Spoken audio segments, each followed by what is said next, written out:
Hello et bienvenue dans After School, le podcast qui explore la vie étudiante sous toutes ses facettes. Moi, c'est Rocha et aujourd'hui, je vais vous parler de mes pires galères en CDD, car j'en suis sûr, je ne suis pas le seul à les avoir vécues.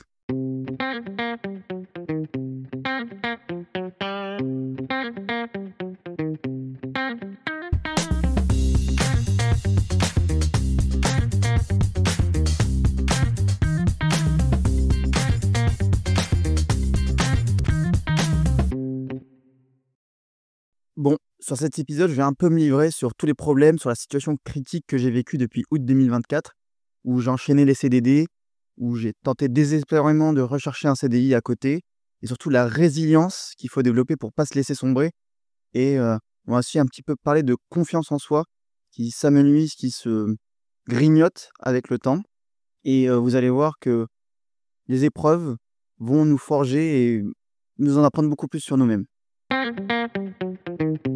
Alors, tout a commencé en août 2024 où, à la fin d'une expérience d'ingénieur junior en Italie, plus précisément dans la région de Modène, donc j'avais effectué un stage d'ingénieur de 6 mois, on m'annonce 3 semaines avant la fin, donc le stage commençait en février et il se finissait en août, à peu près vers mi-août, mais comme il y avait les vacances, il devait finir pour début août, comme il y avait la fermeture de l'entreprise. Et on m'annonce 3 semaines avant la fermeture que l'aventure s'arrête là. Et on me remercie pour mon travail, on me dit que j'ai fait du bon travail, que j'ai développé des qualités, que le travail était rendu dans les temps, que l'expérience était correcte. On s'est quitté là-dessus. Je vais pas le mentir qu'il y avait une pointe de déception, même une grosse pointe de déception, parce que on sentait qu'on avait fait du bon boulot. Le stage s'était bien passé. Je m'étais fait quelques relations avec le maître de stage, avec d'autres personnes à côté. Et c'est vrai que voilà, dire adieu à ça, pas adieu, mais un petit peu mettre à terme ça a été compliqué. Surtout de se dire, voilà, on aurait potentiellement eu un CDI ou quelque chose comme ça. Et surtout parce que c'est un domaine qui me plaisait assez. Et donc après la déception, il y a le stress qui vient et l'inquiétude, parce qu'on se demande, bah, comment je vais payer mon loyer si j'ai pas de travail? Comment je vais subvenir à mes besoins si j'ai pas de travail? Il y a beaucoup d'autres questions, voilà, l'argent, c'est le nerf de la guerre et se dire, voilà, si on n'a pas d'argent, ben, on peut pas se loger, on peut pas se nourrir, on peut pas profiter de la vie, on peut rien faire.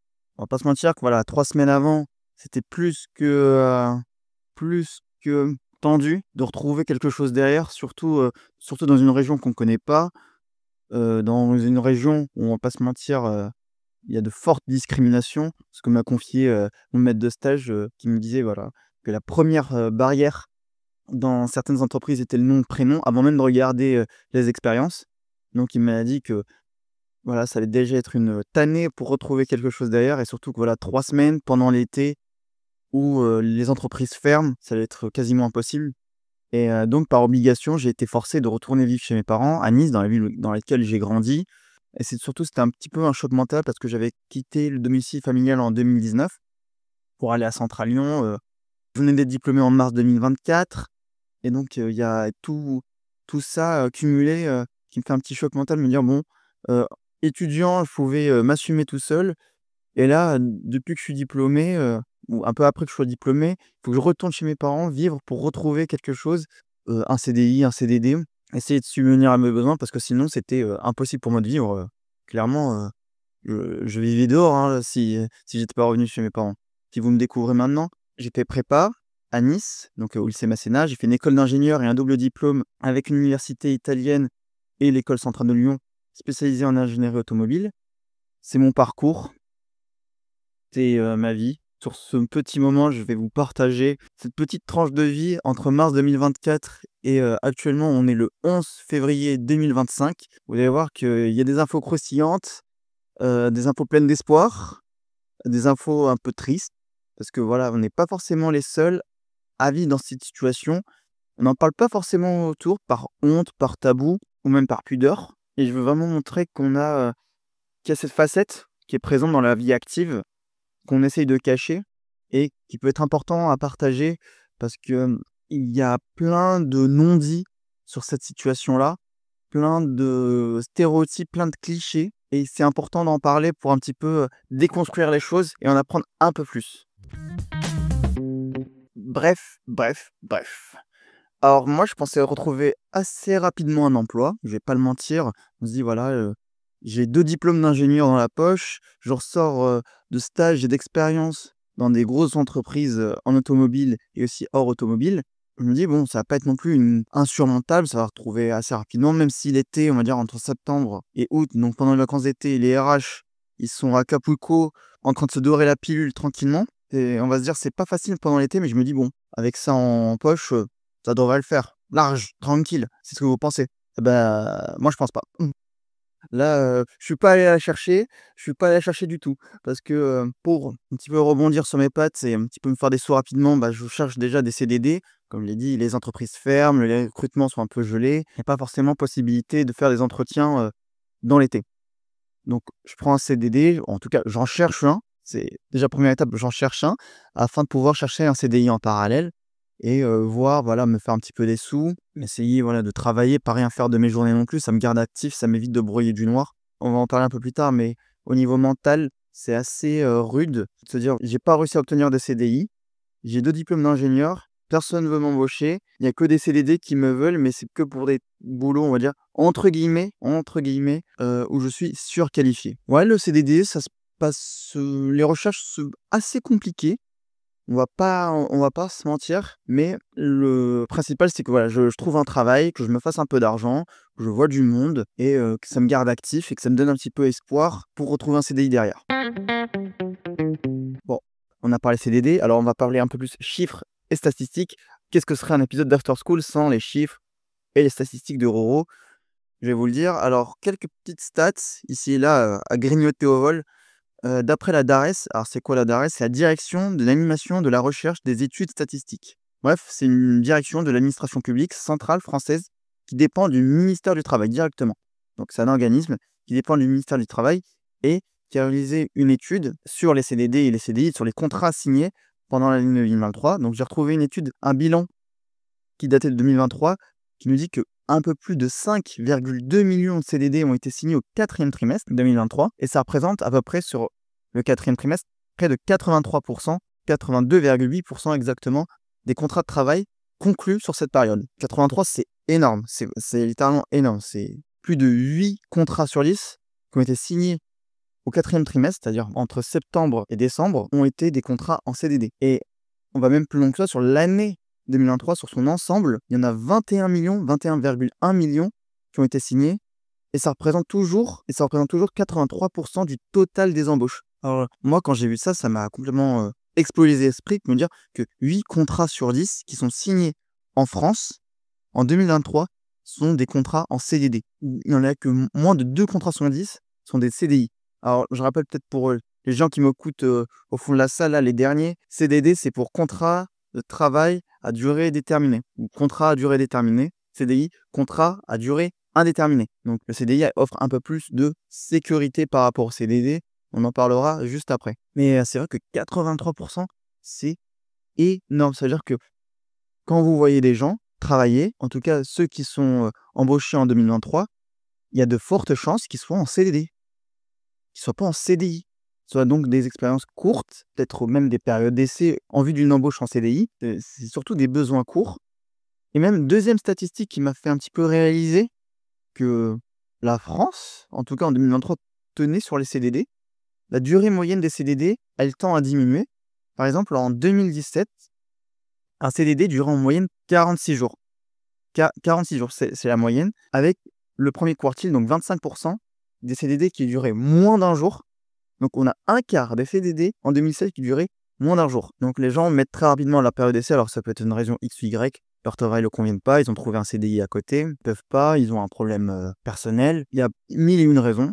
Peut-être que même l'entreprise a souhaité rompre la période d'essai, ça peut venir des deux côtés. Et on a aussi de l'autre côté 75% des CDD qui durent moins de 27 jours. Donc 3 quarts des CDD durent moins d'un mois. Est-ce qu'on se rend compte de la dinguerie là? 3 quarts des gens qui sont employés de CDD vont faire des missions de moins d'un mois. Donc en fait, les gens sont, on va dire, condamnés, alors je mets des guillemets sur condamnés, à refaire des CDD encore et encore et encore et encore et encore et encore. Vous me dites quand ça vous saoule, hein, et encore et encore et encore et encore, jusqu'à trouver un CDI. C'est vraiment la quête ultime Le CDI, c'est le saint graal, pour tout le monde et je me suis donc demandé quels étaient les secteurs qui, recouraient plus au CDD en 2024 et j'ai trouvé ma réponse. Sinon je serais pas là en train de vous le dire. C'est l'industrie, le bâtiment et la logistique. Alors pourquoi? Vous allez me dire, parce qu'il y a des gros pics ponctuels, par exemple, ça peut être les vacances de Noël, ça peut être des chantiers qui arrivent, ça peut être, des gens qui partent en vacances, des gens qui partent en congé maternité, des gens qui partent en arrêt maladie et des fois, voilà, il y a besoin de beaucoup d'hommes, de beaucoup de personnes, de beaucoup de femmes pour, une certaine mission et donc ils ont recours à des personnes qui viennent en CDD pour faire, voilà, ces petites missions de quelques jours, quand c'est des gros pics ponctuels et ça peut venir d'un gros turnover qui viendrait de la pénibilité du travail. Car on va pas se mentir qu'il y a beaucoup de CDD. Quand on pense à CDD, on voit peut-être, le serveur au McDo, on voit peut-être, le gars qui travaille dans un supermarché, le livreur, des travaux un peu pénibles, récurrents, pas stimulants. On va pas se mentir qu'il y a certains CDD sont pas totalement stimulants. C'est pas des c'est pas les concours, c'est pas Harvard, il y a pas de résolution d'équations différentielles, ou d'équations de Schrödinger, tous les jours. En tout cas, moi j'aime bien les travaux stimulants, j'aime bien, quand je suis un petit peu stimulé, mentalement parce que sinon, je deviens agaçant et chiant et du coup je fais des podcasts, donc voilà. Ces secteurs-là recourent quand même à beaucoup de CDD et que voilà, on va dire que le CDD, c'est quand même une réalité courante. C'est une grosse part du marché du travail français. Et faut pas l'oublier que voilà, c'est une colonne vertébrale et qu'un grand nombre d'entreprises reposent sur les CD, plus que sur les CDI. Parce que voilà, ils ramènent le chiffre d'affaires. Si 83 du total des embauches, c'est des CDD, c'est-à-dire que une grosse part de leur chiffre d'affaires vient des CDD, vient des gens, viennent des personnes qui sont en CDD.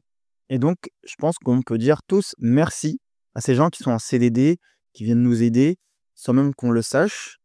Mais merci à vous, que vous soyez dans les bureaux, sur le terrain, dans les supermarchés, dans les boulangeries, dans l'électricité. Que vous soyez en CDD, merci, ben, déjà pour, les missions que vous accomplissez. Elles sont de même rang qu'un CDI, c'est les mêmes responsabilités pour la plupart du temps, mais il y a cette précarité-là, il y a cette instabilité-là et les gens doivent faire avec, donc doivent essayer de concilier esprit professionnel et aussi esprit de recherche et on va dire, esprit du survivant pour retrouver quelque chose derrière. Résilience, on va parler ça, clairement, on va dire les mots de résilience. Alors petit message à vous qui m'écoutez, si vous êtes en CDD, merci d'avoir fait le premier pas pour candidater, d'avoir enduré plus ou moins cette expérience, d'avoir fait preuve de résilience, de savoir comment rebondir et de vous donner à fond dans votre travail et surtout de satisfaire votre boss, le client ou je ne sais qui d'autre. Mais merci de faire correctement votre travail, de l'avoir fait correctement et vous régaler tout simplement. Vous nous régalez, clairement. Donc petit message passé, faites-en de même si vous connaissez des gens qui sont en CDD. Moi, j'ai des potes qui sont derrière moi à chaque fois, quand ils me disent: «Tu as trouvé un CDI», qui m'encouragent et tout. Ça fait tellement du bien, mais on en parlera juste après. Alors, on a parlé du CDD, de certaines statistiques, des chiffres. Parlons un peu plus des principaux avantages du CDD. Donc je le rappelle, pour ceux qui ne m'ont pas écouté juste avant, CDD, c'est pour contrat à durée déterminée. Alors, quels sont les principaux avantages? Alors, pour le salarié, parce qu'il doit y avoir des avantages des 2 côtés, mais on va dire que on va s'intéresser à vous qui m'écoutez, donc vous serez la plupart du temps, salarié. Si vous êtes employeur, passez-moi un petit coup de fil parce que voilà, il y a des gens qui ont besoin de CDI, il y a des gens qui ont besoin de taf ici, donc n'hésitez pas. Donc on va se placer du côté du salarié. Pour le salarié, il y a plusieurs avantages. Donc le premier, c'est qu'il y a un faible risque de rupture du contrat avant son terme. En fait, on ne peut pas démissionner d'un CDD. On peut pas rompre, c'est assez compliqué de rompre, il y a certaines conditions pour rompre un CDD. Alors je vais vous les détailler un peu plus tard, mais c'est assez compliqué, c'est très réglementé pour, rompre un CDD. Deuxième avantage, c'est la flexibilité qui permet d'envisager d'autres opportunités professionnelles parce que voilà, si on trouve un CDI, si on trouve autre chose qui nous plaît, on peut changer régulièrement, donc on peut ne pas rester que dans un domaine, on peut tester un peu tout. Là, par exemple, j'ai fait 3 CDD en l'espace de 5 mois. J'ai un peu tout vu, enfin pas tout vu, mais j'ai fait différents domaines et je sais ce qui me plaît plus, ce qui me plaît moins, dans quel domaine, je me suis, plus amusé, dans quel domaine je me suis moins amusé, quelles étaient les activités que quelles étaient les activités que j'aimais bien, quelles étaient les activités que je détestais ou dans lesquelles, j'étais un petit peu ronchon. Mais ouais, ça permet cette flexibilité de se dire: «Voilà, je peux tester un autre truc. Si ça me plaît pas ça, bah, je peux tester ça et voir si ça marche». Donc on a, ce droit à l'erreur. On va appeler ça comme ça. On a un petit droit à l'erreur, on a un droit à l'essai et c'est agréable. C'est vraiment agréable de se dire: «Voilà, je peux tester, voir ce qui me plaît» et voilà, comme c'est à durée déterminée, je sais que à la fin, il y aura le terme et je pourrai voir si je suis pour continuer, si l'employeur m'accepte de me garder et si ça me plaît aussi, bah, de rester, sinon, bah, de partir et d'aller voir ailleurs. Le troisième avantage, c'est l'occasion, même l'opportunité d'acquérir de nouvelles compétences et des nouvelles expériences. Voilà, comme je l'ai dit, on peut tester un peu à tout, on peut toucher à tout, on peut s'insérer dans un certain domaine et voir ce qui nous plaît, ce qui nous plaît moins. Donc, on a la possibilité d'être un peu un couteau suisse, d'être un peu multifonction, interdisciplinaire, diront les gens qui sont, dans les bureaux. Mais, c'est cool, hein, c'est cool d'avoir plusieurs cordes à son arc. Je sais pas ce que vous en pensez, mais moi, ça me permet de briller en société lors des soirées mondaines, qu'est-ce que je raconte? En fait, je fais pas de soirées mondaines, mais ça me permet de briller en société, quand j'ai un problème. Quatrième avantage du CDD, c'est qu'on a les mêmes droits et les mêmes avantages que les salariés qui sont en CDI, par rapport au temps de travail, par rapport à la rémunération et aux avantages sociaux.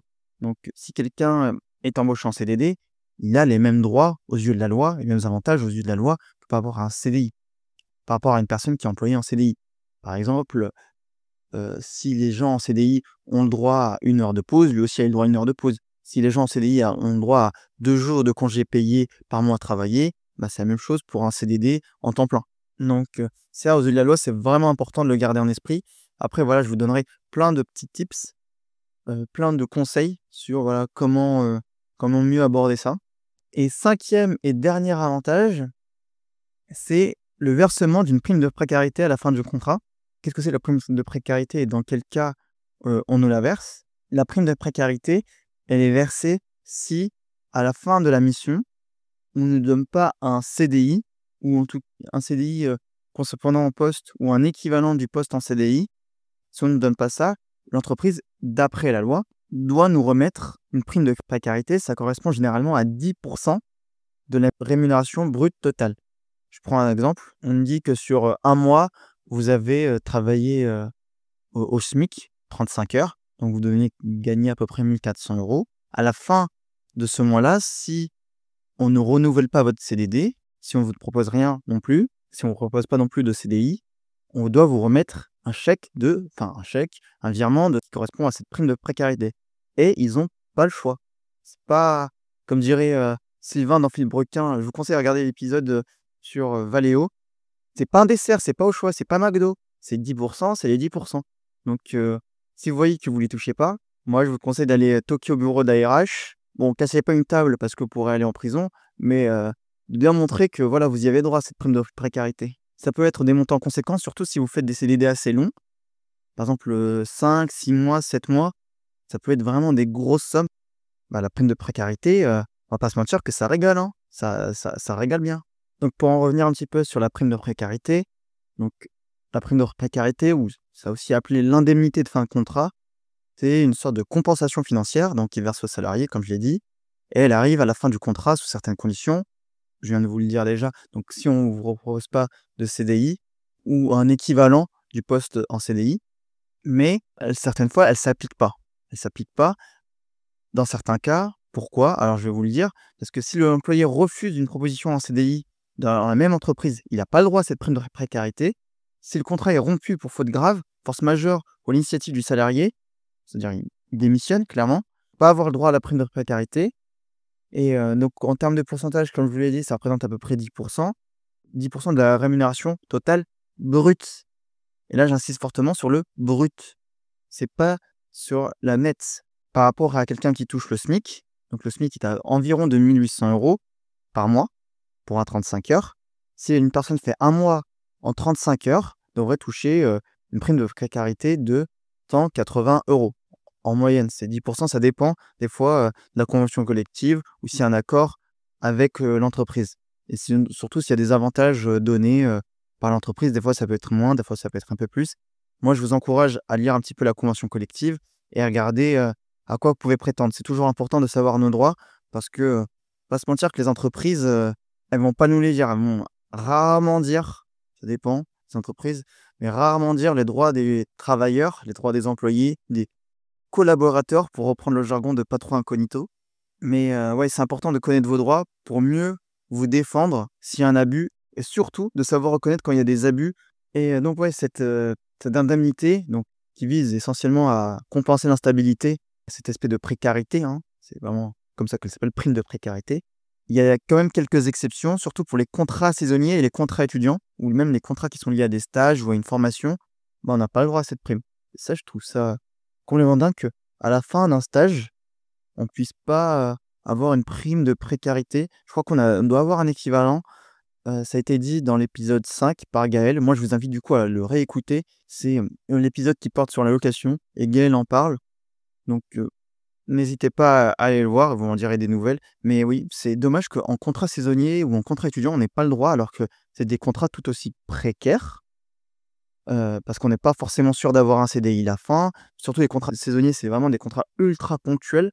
C'est, assez, compliqué de rebondir derrière. Donc je vis dans cette dystopie où, les contrats saisonniers n'ont pas de prime de précarité et vous aussi. On est tous dans le même moise.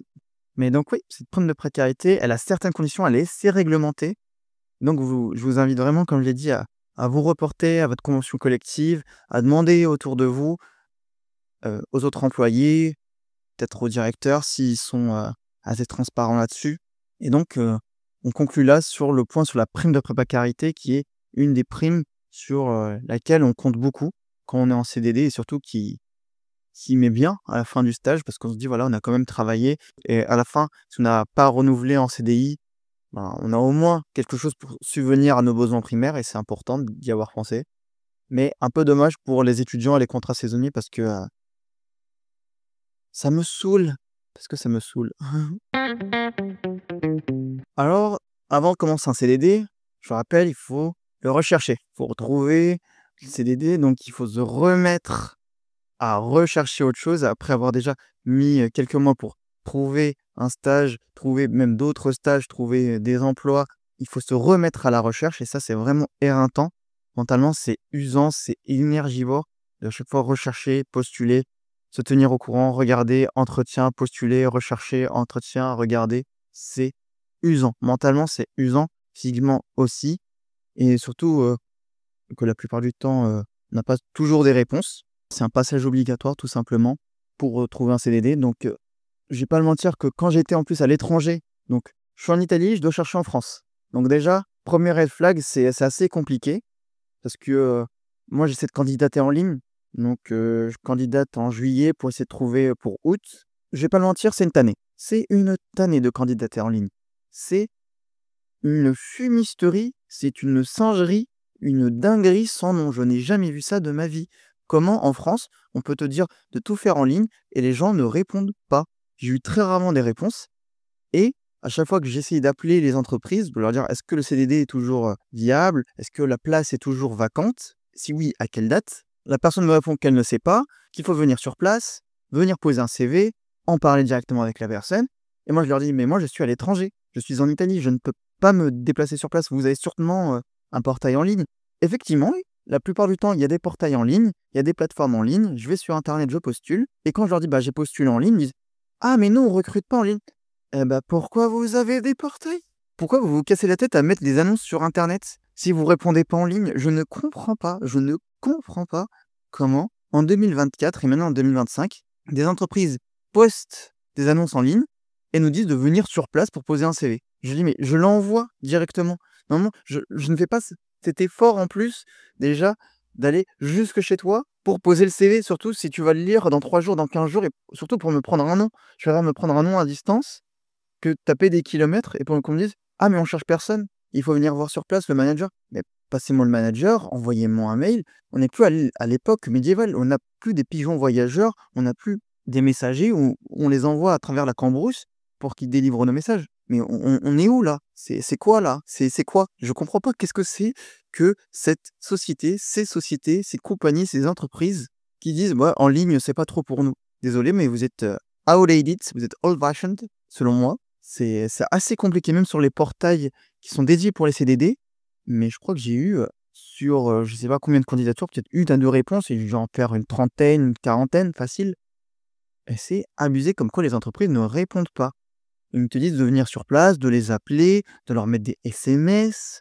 Alors je vais pas mentir que donner mon numéro directement à quelqu'un que je ne connais pas, c'est assez compliqué. Même quand on arrive à candidater, c'est assez compliqué d'avoir une réponse. Il faut attendre des fois 1 semaine, 10 jours, 2 semaines et c'est une tannée. C'est vraiment une tannée de trouver un CDD et même, les gens avec qui, je travaillais, que je côtoie, régulièrement, disent que c'est assez compliqué parce que voilà, il faut trouver le temps de candidater, de venir sur place, de trouver aussi les annonces qui nous plaisent, de savoir où les trouver, d'être sûr d'avoir une réponse parce que voilà, c'est pas tout le temps sûr comme je vous l'ai dit. Mais, réveillez-vous les entreprises. Si 80 des embauches, c'est des CDD en 2023, ben, ça veut dire que peut-être que vos CDD sont importants pour vous. Donc mettez un minimum d'efforts pour répondre aux gens, quoi. Mettez juste un minimum d'efforts et surtout, c'est le minimum du respect de donner une réponse à des gens qui candidatent. Surtout si on est RH recruteur, c'est le minimum syndical, c'est de donner un retour, donner un feedback sur la personne qui candidate. La plupart du temps, on se fait ghoster et je vous encourage, là-dessus à regarder un petit post de Welcome to the Jungle qui sortit récemment, quelques jours avant que je tourne, ce podcast, qui parle du ghosting des RH. Je vous bassine pas non plus avec tout ce qu'il raconte, mais il y a une autre facette qu'on voit qui nous dit que voilà, les RH sont un peu sous l'eau, des fois ils sont en attente, des fois il y a le jeu de recrutement. Il y a plein de raisons qui donnent lieu à cette non-réponse, à ce ghosting, tout simplement. Donc oui, les RH sont sous l'eau, des fois ils attendent des inputs, des informations des managers. Des fois, en fait, il y a pas, réellement d'embauche. Des fois, c'est juste des jobs fantômes et ils recherchent, juste, des CV pour compléter dans leur base de données ou, des fois, ils n'ont tout simplement pas le temps. Alors, il y a bien des raisons qui sont entendables, compréhensibles, donc, comme le fait qu'ils attendent des retours des managers, mais de dire qu'on n'a pas le temps, que c'est même ils considéraient que certaines fois répondre, faire un retour à tous les gens qui ont candidaté, c'est de la perte de temps. Alors, je vais vous le dire tout de suite, c'est pas de la perte de temps, c'est votre travail. C'est votre travail. C'est le minimum qu'on vous demande, c'est votre travail. Vous répondez aux gens quand les gens candidatent. Maintenant, ils s'embarrassent même plus. Quand je candidate, là, essentiellement pour des CDI, les RH ne s'embarrassent même plus à envoyer des mails de refus. Donc, étape 1, les RH renvoyaient un retour personnalisé, en tout cas pour certaines entreprises, un retour personnalisé. Des fois, j'ai eu des retours personnalisés. Ça, c'est le top. C'est my dream, c'est incroyable. Et quand ils font ça, vraiment, je vous aime. Genre vraiment, je vous kiffe de fou. Quand vous faites un retour constructif et personnalisé par téléphone, ça prend 2 minutes. Ça fait tellement de bien pour la personne qui candidate, se dire: «Bon, j'ai pas eu cette, offre, cette opportunité pour ces raisons-là et au moins je peux m'améliorer derrière». Il y a un petit peu ce sentiment de progression continuelle, donc d'amélioration, constante. C'est vraiment, vraiment, vraiment bien perçu. En tout cas, pour ma part, quand j'ai ce genre de retour, c'est vraiment bien perçu. Deuxième étape, les gens qui envoient juste des mails de refus, mais généralisés. Bon, soit c'est déjà un refus, on n'a pas totalement la raison, mais bon, c'est un refus, soit on a un peu en travers de la gorge parce qu'on n'a pas les raisons. Mais là, maintenant, on s'embarrasse même plus à envoyer des refus. C'est si vous n'avez pas de réponse, considérez ça comme un refus. Alors non, non, bah non, je veux pas comprendre que c'est considéré comme un refus. Est-ce que je j'ai pas commencé à chronométrer le temps, enfin déjà, la personne fait l'effort de candidater, de donner toutes les pièces fournies, de patienter, de passer peut-être les tests, de faire des entretiens. Maintenant, on lui demande de décompter le temps, de regarder, de générer le planning des gens pour se dire: «Ah, ça fait 4 semaines, faudrait peut-être que je les relance. Ah, mais comme ça fait 4 semaines et qu'ils m'ont dit que c'était un non, du coup, bah, ça veut dire, que du coup, je suis pas pris pour cette opportunité». Bah, non, en fait, c'est pas à nous de faire tout le travail. Vous êtes RH recruteur, donc vous êtes censé recruter et aussi filtrer. Donc c'est pas non plus à nous de faire, les 3 quarts du boulot et vous contactez que les gens qui ont réussi. C'est pas comme ça que ça marche et donc moi, je suis plus dans cette optique-là de boycotter les entreprises, bah, qui donnent pas de retour, en fait. Parce que, si déjà ça commence comme ça, à l'état de la candidature, ça commence comme ça, mais en fait, qu'est-ce que ça va donner quand vous serez vraiment dans l'entreprise? Qu'est-ce que ça va donner vraiment? Parce que je me dis, il y a un manque de considération tel et dire que c'est une perte de temps, c'est un manque de respect cruel. C'est un manque de respect cruel et moi, j'invite vraiment à boycotter les entreprises qui font ça parce qu'ils comprendront que en fait, bah, les gens, bah, c'est des personnes derrière. C'est pas que des CV, c'est pas que des photos, c'est pas que des compétences, c'est pas qu'un chiffre d'affaires qui est derrière. c'est pas qu'un diplôme, c'est des gens riches de chair, d'os, d'émotions, de ressentis, d'expériences, de vécu. Mais moi, je vous appelle à un boycott de ces entreprises-là. Peut-être qu'ils comprendront, les gens ont des sentiments derrière, que c'est des humains et qu'ils ne sont pas prêts non plus à vendre leur respect et leur dignité pour un CDI ou un CDD. Alors maintenant, on va passer à la partie qui va plus vous intéresser, c'est sur mes anecdotes de CDD. Et vous allez voir, il y en a des croustillantes, crispy comme ça là. Le sel, le sel à son paroxysme. Alors, pour le bien de ma personne, je vais pas donner le nom des entreprises, parce que voilà, ça va être ma voix contre la leur. Je préfère être totalement anonyme sur les entreprises. Je vais pas donner leur nom, je vais peut-être donner le domaine, mais pour éviter d'avoir des problèmes derrière, parce que déjà, je vais pas mentir, j'ai pas d'assez bon avocat et j'ai pas envie d'avoir de problèmes. Mais c'est vrai que c'est une réalité, c'est des impressions, c'est un vécu. Mon vécu vaut ce qu'il vaut, vous le prenez comme vous voulez, mais c'est important de le partager, je pense. Alors le premier CDD que j'ai passé, c'est dans une chaîne de distribution, dans un supermarché. Alors comment j'ai trouvé ce CDD? C'était une candidature en ligne, plus un appel téléphonique pour les modalités, mais il n'y a pas eu clairement d'entretien. Petit contexte, donc on est le vendredi 2 août, donc je déménage d'Italie, donc de Modène, jusqu'à Nice. Donc j'ai 5-6 heures de route à me taper le vendredi, donc il doit être, je sais plus, à peu près 15 heures. Je suis arrivé vers 21 heures chez moi et je commence le lendemain matin. Donc on m'avait déjà demandé quelques jours au téléphone si je pouvais commencer mercredi. Je leur ai dit que j'étais en Italie et que j'avais pas encore fini mon stage et ils m'avaient demandé de commencer samedi matin et samedi matin assez tôt, hein, donc on devait être, je sais plus, entre 6 heures et 7 heures. Je leur ai dit que j'avais quand même pas mal de route à faire, ça restait un peu d'être compliqué pour moi. Donc quand je suis arrivé chez moi, je me retrouve à peu près à 20 heures, 21 heures. Je dois commencer le lendemain à 7h30 et c'est un emploi de préparateur de commandes. Donc je vous fais très rapidement le topo. Il y a des gens qui commandent sur internet, via le site du supermarché et nous on réalise la commande qu'on, conditionne dans des bacs et qu'on met au frais et après quand les livreurs arrivent, ils prennent, les bacs de conditionnement et les donnent aux clients. Ils les livrent directement à domicile. Donc c'est des gros bacs, c'est imaginez, c'est un drive plus ou moins comme dans toutes les autres, entreprises, dans toutes les autres chaînes de distribution. Mais voilà, c'était plus ou moins ça le taf. En tout cas, c'est ce que je pensais. Donc j'arrive le samedi matin, je fais ma petite journée de formation, tout se passe bien. On monte le magasin, les allées et venues, les procédures à suivre, de comment, on fait une commande, les lieux de stockage, les frigos, comment on fait le procédé, les modalités, on m'explique les potentiels problèmes. Puis, là, c'est quand même marrant, on me dit: «Ah mais, tu vas aussi faire le rayon hygiène». Donc c'est un des plus gros rayons du magasin. Il y a tellement de références, mais vraiment il y en a énormément. Il y a les shampoings, il y a les cotons-tiges, les parfums, les gels douche, l'hygiène féminine, les couches pour bébé, tout ce coin-là.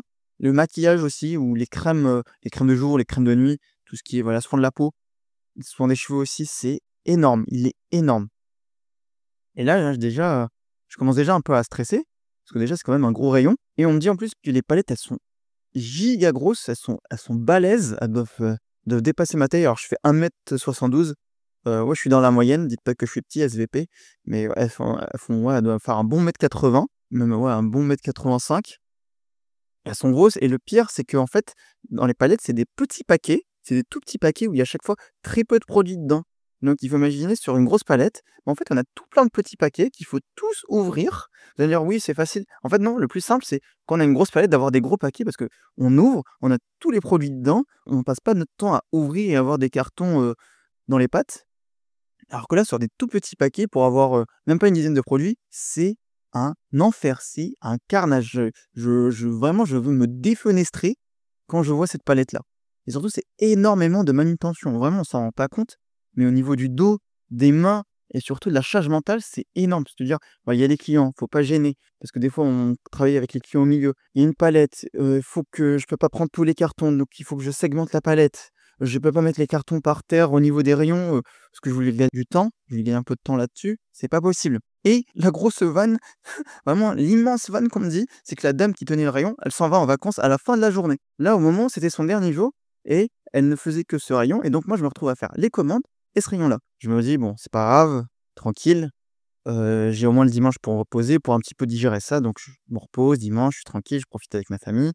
Puis lundi matin, reprise. Enfin, lundi après-midi, vu que je faisais un 35 heures, je faisais de 13 heures à 19 heures. avec, 1/4 d'heure de pause et sur 6 jours, ça c'était vraiment infect 6 jours, et travailler 6 jours, c'est infect, c'est vraiment infect. Et donc là, je signe mon contrat le lundi et gardez bien ce détail en tête, ça va être très important pour la suite, l'étape du contrat, avec la RH. Petit fun fact, elle est partie en congé maladie juste après avoir signé mon contrat. Donc on signe le contrat, elle m'explique, 2-3 petites modalités, elle me donne les EPI. Alors les EPI, c'est les équipements de protection individuelle, c'est des équipements qu'on doit vous donner si on a besoin pour réaliser la mission en question. Ça peut être des chaussures de sécurité, ça peut être un casque, ça peut être, des vêtements spécifiques, ça peut être une doudoune. Tout ce qui a besoin, tout l'habillement, tous les équipements dont il y a besoin pour vous protéger lors des missions, pour vous garantir la sécurité nécessaire lorsque vous réalisez les tâches. Et donc voilà, mes EPI, donc c'est 2 t-shirts donnés le jour, de la formation et c'est tout. Pour les chaussures de sécurité, et oui, bah, j'en parlais, mais oui, il faut des chaussures de sécurité parce que voilà, c'est des grosses charges qui sont manipulées, c'est des cartons, c'est des charges lourdes, donc si ça tombe sur le pied, ça peut faire mal, donc vaut mieux avoir des chaussures de sécurité. Et l'erreur que j'ai faite, mais vraiment j'ai envie de gifler le Rocha du passé, j'ai dit que, j'avais les miennes parce qu'elle m'a dit: «Il y a pas à votre pointure», mais elle m'avait dit qu'ils me les donneront, dès leur réception. Donc ils les avaient commandés, ils avaient pas mon pointure et voilà, bref. Je les ai jamais reçus. J'ai fait 3 semaines là-bas, je les ai jamais reçus. Donc vraiment, c'est vraiment la plus grosse erreur que j'ai faite, parce que du coup, je suis venu avec mes propres chaussures de sécurité, alors que, à savoir, si on vous donne pas vos EPI, vous pouvez appeler un inspecteur du travail et mettre fin au contrat. Parce qu'ils peuvent pas vous forcer à travailler sans les EPI adéquats. C'est vraiment pas légal, c'est vraiment pas légal et moi je savais pas du tout. Enfin moi j'avais juste besoin d'argent, j'étais venu avec mes chaussures, je dis: «Bon allez, on ronge son frein et on parle pas et on baisse la tête». Mais bref, ça c'était l'entretien, de signature de contrat. Ça s'est passé, ça s'est passé. Rien de plus à dire. Ah!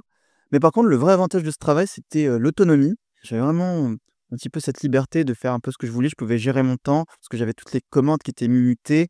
Je savais combien j'avais de commandes, je pouvais gérer mon temps. Qu'est-ce que je faisais d'abord?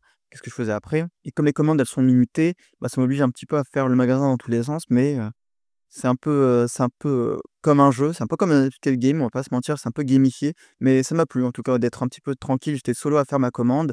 Je pouvais, pas chiller, mais je pouvais l'arranger comme je voulais. Alors, on va passer à, les choses qui m'ont véritablement choqué, même traumatisé, on va pas se mentir, je vais dire les termes traumatisés lors de ces 3 semaines de CDD. La première, c'est que je travaillais l'après-midi, donc comme je le disais de 13h à 19h et j'étais le seul employé en rayon dans tout le magasin en après-midi.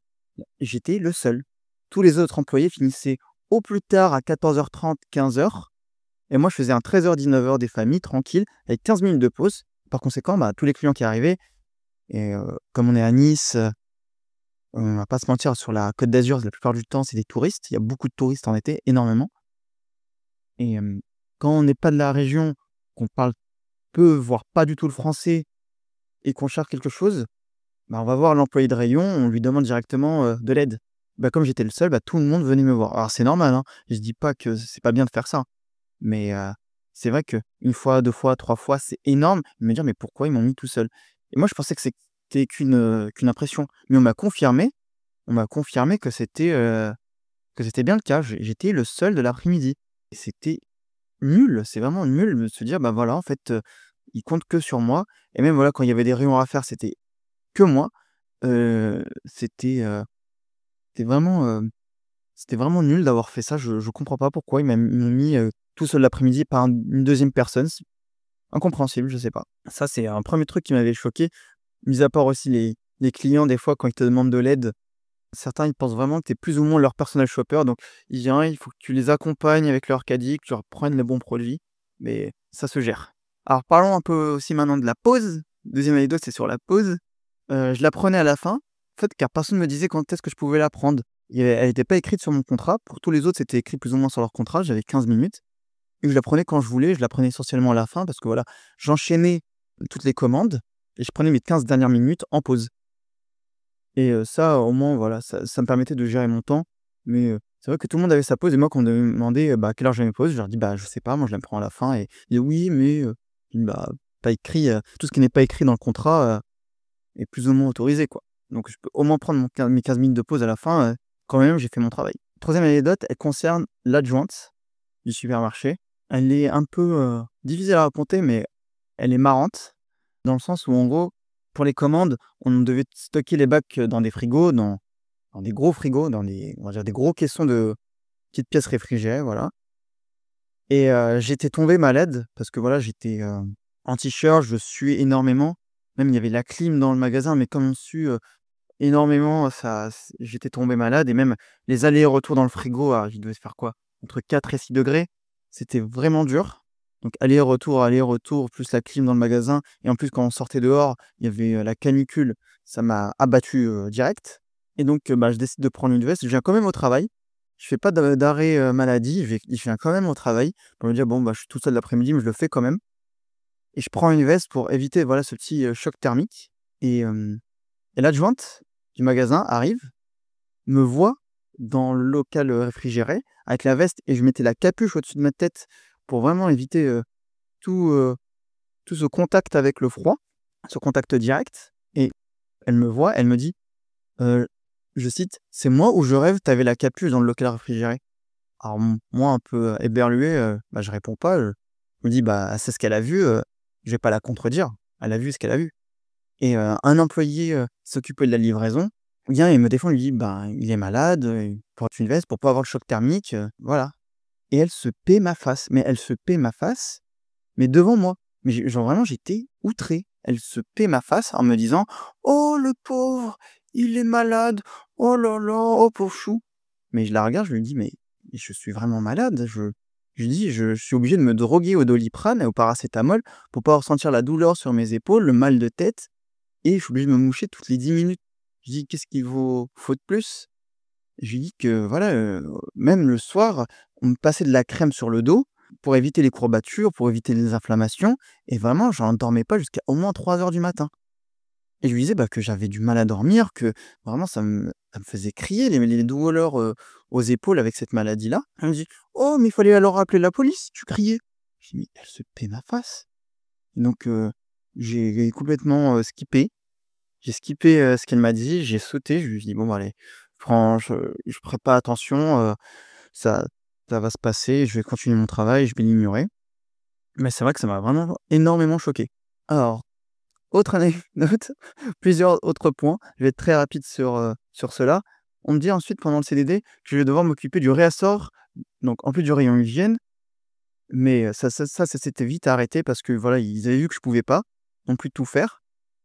Mais maintenant je devais faire le réassort des fruits et légumes.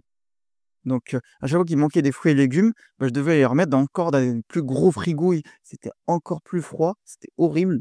Mais heureusement, j'avais gardé ma veste. Ça, je la ga la veste, elle m'a vraiment, elle m'a carry de fou et vous allez voir qu'elle a un autre rôle qui va être de la plus grande importance dans une autre anecdote. Donc, je fais le rayon fruits et légumes. Bon, c'est un peu chiant parce que là aussi, c'est des charges lourdes, c'est le froid, c'est chiant, c'est rébarbatif. Mais bref, on le fait. On m'ajoute à ça donc, j'ai la préparation des commandes sur internet. J'ai J'avais le rayon hygiène, maintenant je dois faire le réassort du rayon fruits et légumes. On m'ajoute maintenant la caisse, je dois faire maintenant la caisse en carte bleue. Maintenant le facing, alors qu'est-ce que c'est que le facing? C'est juste réarranger les produits, histoire de faire une belle devanture, dans les rayons. Vous voyez quand les rayons ils sont bien alignés, bah, c'est ça, des rayons secs. Je faisais tout ça dans la journée, donc la caisse, le facing, les commandes internet, plus les commandes Uber Eats des fois quand elles venaient. Donc je me retrouvais à courir de partout et je me dis: «Mais c'est pas possible, moi c'est écrit employé, caisse». Je regarde mon contrat, mais en fait c'était employé polyvalent et donc je pouvais me retrouver à faire n'importe quoi et quand j'allais, voir les caissiers et surtout il y avait des caissiers, en saisonnier, je leur demande: «Mais vous, vous êtes, polyvalent, vous pouvez faire aussi les rayons?» «Non, nous on fait que la caisse». Je dis: «Mais comment ça que la caisse?» «Ah non, on fait que la caisse, on touche pas au rayon». Je dis: «Mais donc moi j'arrive l'après-midi, je dois tout faire, je dois faire tout le reste». Il dit: «Oui, plus ou moins c'est ça». Enfin je lui dis: «Mais pas donner tout ça à quelqu'un qui est en CDD quoi, enfin calmez-vous, calmez-vous, l'esclavagisme moderne quoi». Là je me dis: «Punaise, il fallait que tu lises le contrat mon con, hein. La prochaine fois tu liras bien le contrat avant de faire des tâches». Autre point très rapide, le pressing et le pistage d'un de mes responsables donc en fait pendant le CDD je remplaçais quelqu'un, il est revenu, peut-être, les 5 ou la semaine avant que je m'en aille et à un moment donné, il me mettait un pressing, il était sur mes côtes, mais j'ai jamais vu ça de ma life. Alors je rappelle que, à ce moment-là, j'avais 26 ans. Le pélo m'appelle toutes les 20 minutes pour connaître mes faits et gestes, alors qu'il me restait qu'une semaine avant la fin de mon contrat et j'avais eu aucun problème avant qu'il arrive. Il m'appelle toutes les 20 minutes: «Oui, tu es où? «Oui, tu fais quoi?» «Mais frère, j'ai 26 ans, lâche-moi la grappe. Si tu m'as demandé de faire une tâche, je sais un minimum, ce que je dois faire. Si tu veux venir vérifier, il y a pas de souci, je t'appelle et on vérifie ensemble, mais tu es pas obligé d'être toutes les 20 minutes sur mes côtes». Parce que surtout, bah, ça prenait 3 minutes à chaque fois. Si toutes les 20 minutes, tu me prends 3 minutes, ça au bout d'1 heure, je prends quasiment 10 minutes à t'appeler. C'est complètement contre-productif de suivre les gens et surtout, vraiment, moi, ça me mettait une pression dingue, me dire: «Mais c'est bon, je sais faire, je sais faire. Au pire, si je sais pas faire, je te montre, je te demande et tu viens vérifier. Mais tu es obligé de me demander toutes les 20 minutes où je suis et qu'est-ce que je fais? Tu me donnes un travail et surtout qu'il y a eu aucun problème. Pourquoi maintenant, il faut me suivre à la trace? Il y a pas J'ai pas 6 ans, là». Et du coup, moi, ce que j'ai fait, bah, c'est que je prenais le téléphone et je le laissais, au bureau et donc bah, il pouvait sonner, bah, ça répondait pas. Une fois, il me l'a ramené et du coup, bah, c'est là qu'il a compris, qu'il fallait pas m'appeler. Toujours au sujet de ce responsable, quelques jours avant que je m'en aille, donc c'était 2 ou 3 jours avant que je m'en aille, il me demande de plus porter ma veste, parce qu'une fois j'avais, oublié, mon t-shirt d'entreprise. J'avais un t-shirt noir par chance, parce qu'en gros tout le monde avait des t-shirts noirs avec le logo de l'entreprise derrière. Moi j'avais un t-shirt noir, mais j'avais la veste par-dessus et il me remarque que j'ai pas mon t-shirt d'entreprise et il me dit, «Ah, tu l'as oublié?» Je dis: «Oui, c'est exceptionnel aujourd'hui, je l'ai vraiment oublié qu'aujourd'hui» et le lendemain, je porte tout le temps ma veste par-dessus. Et il me dit: «Ouais, tu bien ton t-shirt?» Je lui dis: «Oui, oui», je lui montre que j'ai bien mon t-shirt. Et il me dit: «Non, non, je veux voir ton dos qui est bien la marque de l'entreprise». Je dis: «Non, mais t'inquiète, hein, il y a vraiment le t-shirt dessus». Il me dit: «Non, non, je veux vérifier». Je lui dis: «Non, mais venais d'arriver, hein, je venais d'arriver sur les lieux». Vraiment, je venais de pointer, je sors, il est là, je lui dis: «Bonjour». Il me demande d'enlever ma veste et je lui dis que je suis pas très fan de me déshabiller, surtout, quand je viens de commencer ma journée. Il me dit: «Bah, si tu vas quand même le faire». Et là, vraiment, je lui dis: «Mais c'est pas possible». Je lui dis: «Mais il se fout de moi». Et vraiment, bah, je suis obligé de faire tomber la veste, de qu'il me monte mon dos et il me dit: «Par contre, la veste, tu l'enlèveras, tu la garderas plus». Alors je lui dis: «Non, c'est pas négociable». Il me dit: «Non, mais tu pourras la porter». Je lui dis: «Non, c'est pas négociable». Je lui dis: Soit je la porte tout le temps, soit vous m'en donnez une». Je lui dis: «Il y a pas de négociation». Il me dit: «Non, mais tu pourras la porter dans les locaux réfrigérés». Et je lui dis: «Mais non, c'est non, non, c'est non». Je lui dis: J'ai froid partout». Il me dit: «Non». Je lui dis: «Mais il y a pas de non ou pas non. C'est j'ai froid, c'est j'ai froid. Il y a pas de non ou pas non, c'est pas ça se discute. C'est mon impression, c'est j'ai froid. C'est pas tu froid à ma place. Donc t'arrêtes là». Je lui dis: «Sinon vous me renvoyez pas de la journée». Je lui dis: «J'arrête là». Et il me dit: «D'accord, on va regarder si on a une veste». 10 minutes après, ils reviennent avec une doudoune sans manches et voilà. Mais ils reviennent avec une veste. Ça me protège bien au moins la cage thoracique, il y avait même une capuche, ça me protégeait. Je lui dis: «Mais voilà». Et il me dit: «Oui, mais pourquoi tu l'as pas demandé?» Je l'ai regardé, mais je lui dis: «Mais comment je suis censé la demander?» Je lui dis: L'adjointe m'a vu avec ma veste. Elle me l'a pas donnée. Tout le monde me voit avec ma veste. Tous les responsables m'ont vu avec ma veste. Personne me l'a donnée». Je lui dis: «C'est pas à moi de donner les EPI, donc c'est pas à moi de deviner vos EPI, c'est à vous de me les fournir. C'est pas comme ça que ça marche». Et il me faisait retomber la faute dessus en me disant que voilà, c'était à moi de demander la veste et demander mes EPI. Je dis: «Bah, j'en sais rien. Déjà quand je demande une paire de chaussures de sécurité, bah, je l'ai pas. Alors une veste, c'est bon, je préfère assumer sur mes propres moyens». Mais cette mauvaise foi complète était, abusée.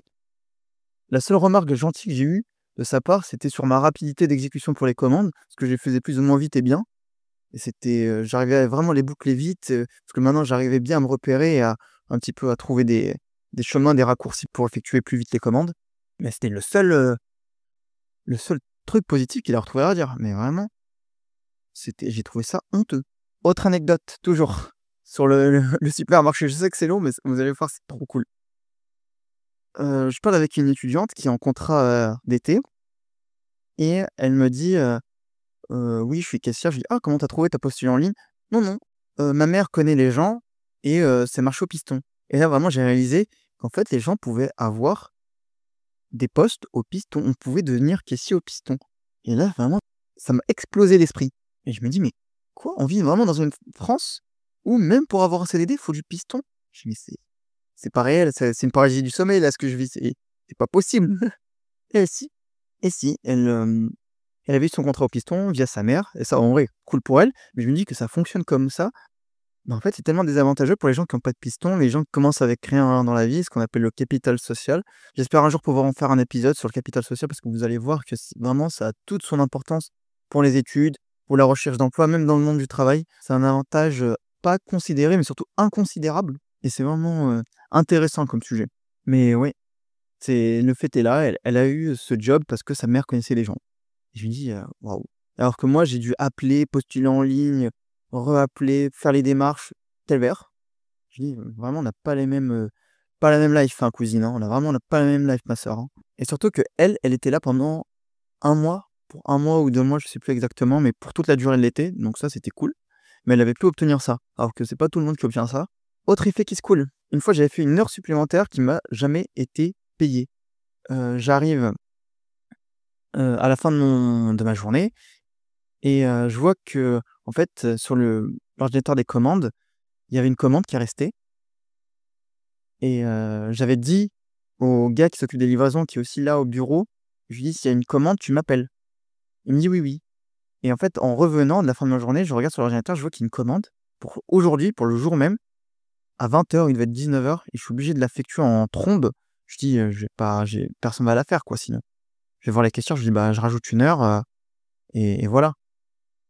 Elle me dit: «Oh, c'est trop gentil et tout».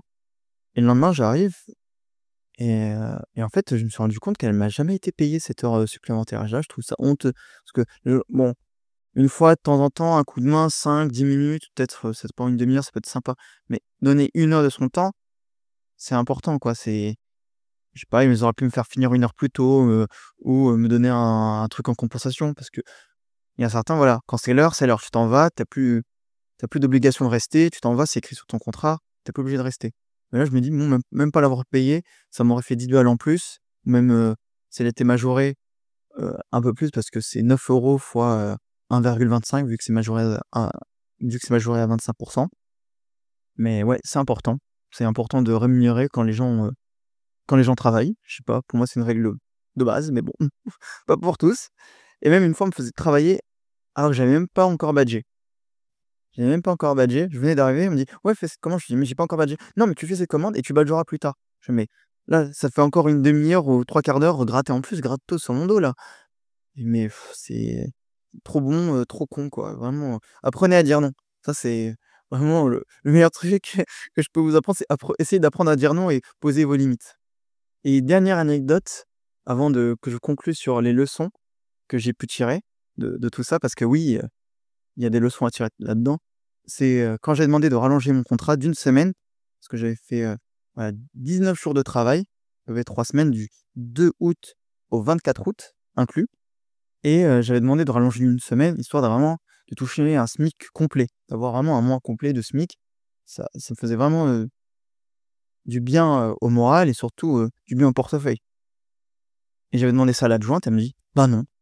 Je dis: «Mais c'est bon, une semaine quoi, enfin après tout ce que j'ai fait, vous pouvez me donner une semaine de travail en plus, c'est pas beaucoup». «Ah non, non, on peut pas. On n'a pas les fonds nécessaires». Je fais: «Vous avez pas les fonds nécessaires?» Je suis ça m'avait vraiment, juste, saoulé et me dire: «Bon, je travaille bien, les gens ils disent que je travaille bien». Je faisais plein de choses, la caisse, le facing, les commandes, et vraiment je prenais des fois pas de pause, hein. Et surtout le pire, c'est quand j'étais à la caisse, des fois je pouvais rester 2 heures, 2 heures et demie en caisse sans pause.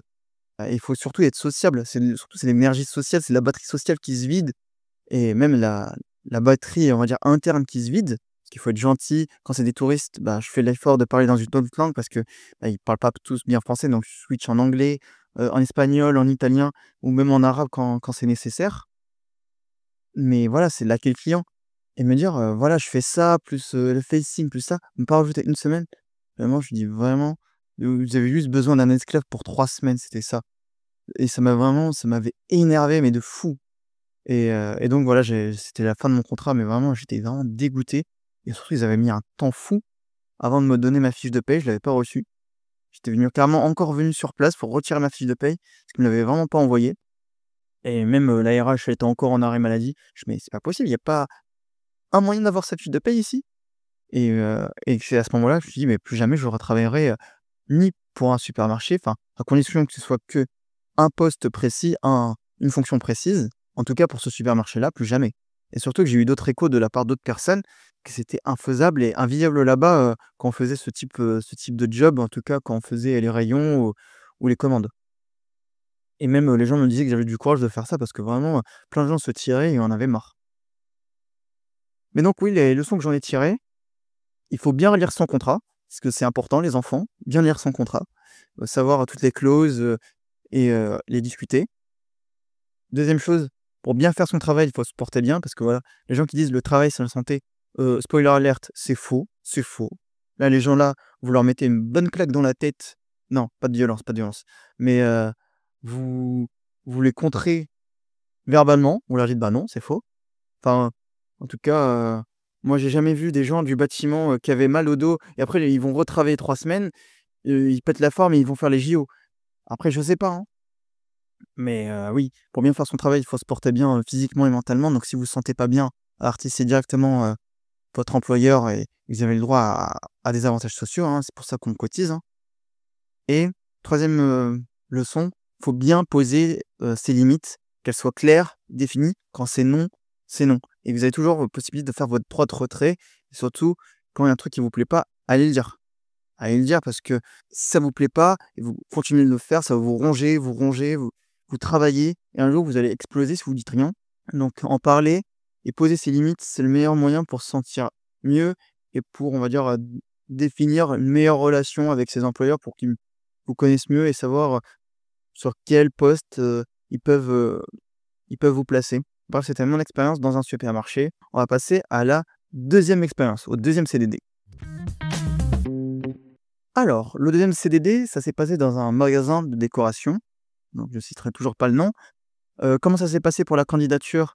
J'avais vu une annonce en ligne, j'ai directement décidé de les appeler. J'ai posé un CV en magasin, j'ai fait l'entretien sur place et quelques jours après, j'ai commencé. Donc, en vrai, rien à dire sur l'équipe. Ils étaient tous très sympas, vachement avenants, bienveillants. Les 2 points un peu trigger, dire, premièrement, sur le taf en général, c'est, que j'ai découvert que le pliage, je suis vraiment une big quiche parce que dans le magasin, on avait, voilà, c'est un magasin de décoration, il y a plein de draps, il y a des coussins, il y a des vêtements, en pliage, vraiment, je suis le neuneu originel, je suis vraiment le débile profond, je suis le fou, le mongol du bus, genre je ne sais pas plier. Genre vraiment, je n'ai aucun instinct, je ne sais pas plier une feuille en 2 mais correctement, hein.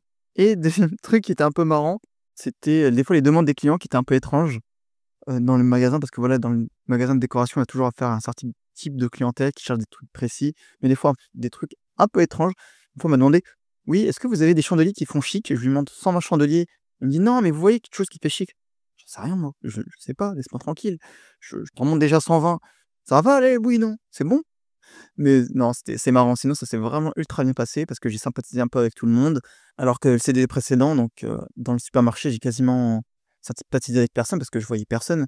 À part, voilà, les agents, de la société de livraison, les livreurs, voilà, qui étaient là à côté de moi. Mais sinon, quasiment personne du magasin. Mais pendant cette expérience dans ce magasin de décoration, j'ai, énormément fait de relations avec l'agent de sécurité du magasin et avec d'autres personnes. Et là, j'ai pris conscience d'une chose qui est assez, on va dire, assez fulgurante quand j'ai vu ça. Et ben, il y a beaucoup de personnes qui ne connaissent pas le métier d'ingénieur. Il y a vraiment beaucoup de personnes, quand on leur dit ingénieur, eh ben, ils savent pas trop vers quoi ça mène, qu'est-ce que ça implique. Parce que voilà, il y a tellement des ingénieurs en tout et en n'importe quoi qu'on s'y perd un peu et je le comprends. Mais, bah, quand je leur explique que je suis ingénieur, que j'ai des diplômes, tout ça, ben et que j'arrive pas à trouver d'emploi, ils me disent: «Bah, on» ils me proposent soit de me reconvertir, soit faire de la sécurité en tant qu'agent de sécurité. Là, c'est un peu choc parce qu'on se dit: «J'ai fait tant d'années d'études pour qu'on me dise de faire autre chose». J'ai même un ami qui m'a dit: «Oui, tu es pas fait pour être ingénieur». Alors que pour moi, ingénieur, c'est pas un métier, hein, qu'on soit bien clair. Pour moi, ingénieur, c'est plus qu'un domaine, c'est carrément une façon d'être, c'est une façon de réfléchir, c'est une façon de penser selon moi et c'est ça qui me plaît vraiment. Ingénieur, c'est pas un tas, c'est pas un titre, c'est pas un domaine. C'est un état, c'est un être, c'est une pas une raison de vivre, mais c'est comment on conçoit la vie en tout cas. Vraiment, je conçois la vie et je réfléchis sur chacun des aspects, comment l'optimiser, comment l'améliorer. Il y a pas d'autres moyens là-dessus. Mais c'est vrai que voilà, ça m'a un peu chamboulé là-dedans, mais c'est vraiment on va dire que c'est la plus grosse anecdote que j'ai à dire, c'est que voilà, personne ne se rendait compte ce que ça veut dire d'être ingénieur, de faire des études d'ingénieur. Pensaient tous, voilà, c'est facile, on fait un BTS, on fait à la fac et tout. Alors que c'est un peu plus compliqué que ça. On va pas se mentir, il y a beaucoup plus, de galères. Enfin, je dis pas que dans les autres études on galère pas, mais, on en bave vraiment quand si on veut devenir ingénieur, mentalement, physiquement, surtout en prépa et ça, vous l'avez vu si vous avez écouté, le podcast et je vous invite à l'écouter vraiment. Enfin, mais sinon, à part ça, tout se passait bien. Enfin, je me sentais vraiment bien, enfin, mais après voilà, toutes les choses, elles ont une fin. Et comment j'ai appris que mon CDD se terminait? Ben, la semaine avant mon extension de contrat, je voyais mon nom dans le planning de la semaine d'après, en début de semaine, donc je passe dans la salle de pause et donc je suis content, je vois mon nom sur le planning de la semaine d'après et je suis content. Et un peu plus tôt dans la semaine, je voyais un de mes responsables avoir une réunion avec d'autres responsables d'autres magasins et j'y prête pas trop attention. Je vois qu'il est en réunion et je fais mon taf. Et plus tard dans la journée, il me demande à me voir et me demande, que suite à la réunion et avec les autres responsables, qu'il doit réduire les effectifs et il m'apprend que mon CDD prend fin à la fin de semaine, donc avec 4 jours d'avance. Donc j'étais pas le seul, il y avait une autre fille qui devait partir, aussi. Elle était arrivée un jour avant moi et son CDD il était pas étendu et elle a appris que son dernier jour, c'était le lendemain de l'annonce. Autant dire que se retourner et trouver autre chose, c'est pas facile. Surtout avec 4 jours d'avance, c'est un peu calvaire, hein. C'est un peu le traquenard. Mais dans l'ensemble, c'était vachement une bonne expérience, les clients, ils sont good vibe, l'équipe était vachement sympa. Ils étaient vachement avenants. J'ai même pu faire des choses que je pensais pas pouvoir faire, mais voilà, conseiller des gens sur de la déco, un petit peu quand j'y arrivais. Après voilà, j'ai pu parler avec plein de d'autres personnes sur leur parcours, découvrir de nouvelles personnes et surtout c'était dans le centre-ville, de Nice. Donc au moins ça pouvait me permettre de me libérer quand j'étais en pause, je pouvais aller me balader et je vois un petit peu la lumière du jour et même voilà, on était en septembre, il y avait encore les longues journées, d'été, c'était vachement sympa. Et même le travail en soi, j'avais beaucoup d'heures sup. C'était un contrat de 24 heures et j'avais énormément d'heures sup et qui étaient beaucoup plus majorées et c'est à la fin, j'avais reçu une assez grosse paye pour les heures que j'avais faites. Donc j'étais vraiment, vraiment, vraiment content. J'étais un peu déçu de pas pouvoir renouveler, ça m'aurait bien plu, mais bref, c'est les choses de la vie, quoi. Il faut savoir rebondir. Les leçons que j'ai pu tirer de tout ça, bah, il y en a 2.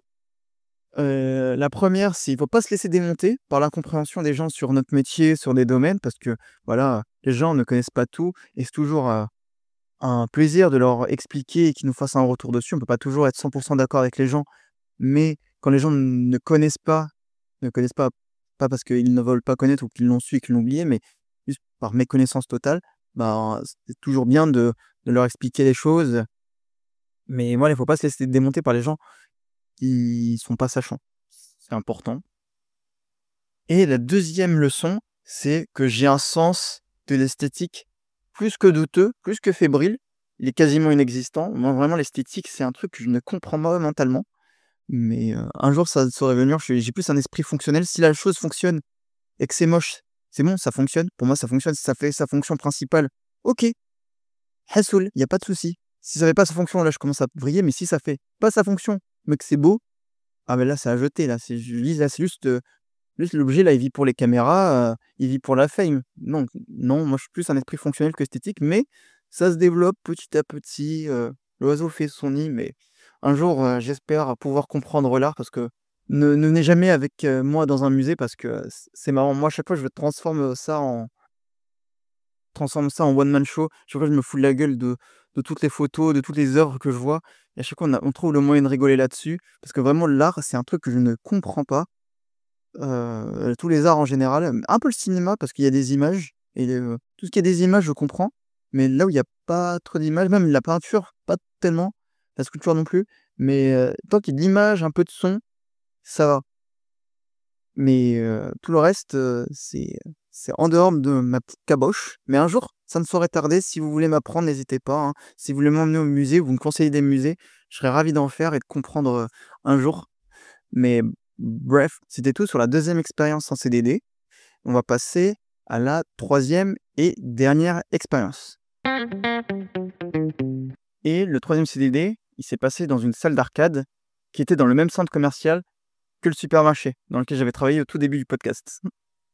Alors comment s'est passé le recrutement? J'avais posé un CV en magasin directement et j'avais fait l'entretien et on m'avait rappelé en me disant voilà que c'était pour les vacances, 2 semaines et ça c'est enfin j'avais accepté voilà, histoire de me faire encore un petit peu de sous en attendant de trouver un CDI. Parce que toujours en parallèle, je cherche des CDI, hein.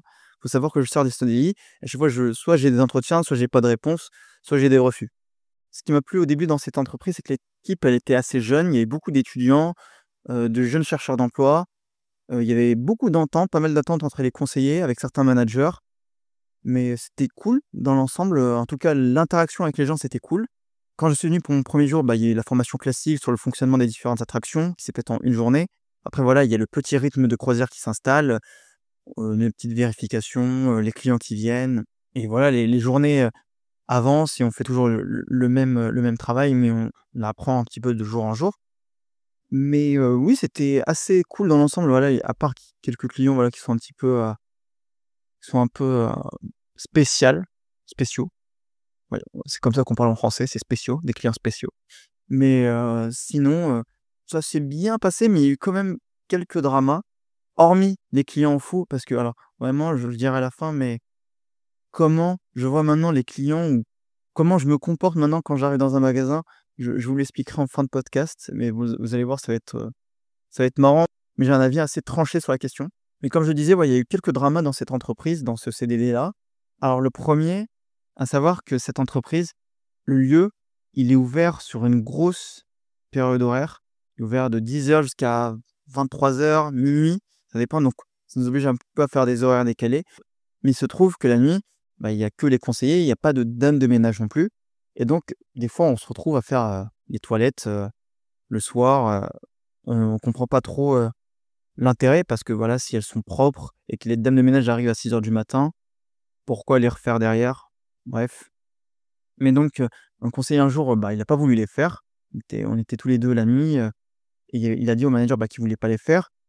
S'en est suivi une discussion, un appel à la directrice à 23 heures, même il devait être 22 heures peut-être et je lui dis: «Mais qu'est-ce qui se passe?» Je lui dis: «Bah, en fait, quel intérêt de les faire si elles sont propres déjà et que les femmes de ménage arrivent le lendemain à 6 heures? Aucun intérêt». Et je lui avais dit: «C'est sûr qu'on va se prendre une sauce, sur le groupe de discussion et on va pas comprendre». Et effectivement, mon instinct ne m'avait pas trompé, on s'est pris une giga sauce et je vais vous lire le message. Alors: «Je vous rappelle à tous qu'il est mentionné sur votre contrat et nécessaire de la salle de garantir la propreté du centre, ce qui inclut également les toilettes. De plus, nous vous rappelons que les managers sont vos supérieurs hiérarchiques. Lorsqu'un manager vous demande quelconque tâche, merci de l'exécuter sans même émettre de refus, sous peine de sanction. Pour le bien-être de tous et la bonne ambiance au sein de l'entreprise, merci d'y mettre du vôtre. Bonne journée à tous». Alors, je vais le dire clairement, ce message, il m'a choqué, mais vraiment, il m'a choqué premier degré. C'est-à-dire, un manager vient nous demander un truc, on dit non, on mange une sanction. On dit non, on mange une punition. En plus, on pouvait pas répondre. Ma seule envie, c'était de mettre, en gros, la capture d'écran avec la démission de consentement. Donc en fait, c'était clairement, en fait, vos consentements, on s'en fiche. Vous dites oui, vous dites non, non, vous le faites. Sinon, vous mangez une sanction. J'ai trouvé ça horrible. Je me dire, mais comment c'est possible qu'on dise à ses employés, en fait, vous n'avez pas le droit de dire non. Le non est punitif.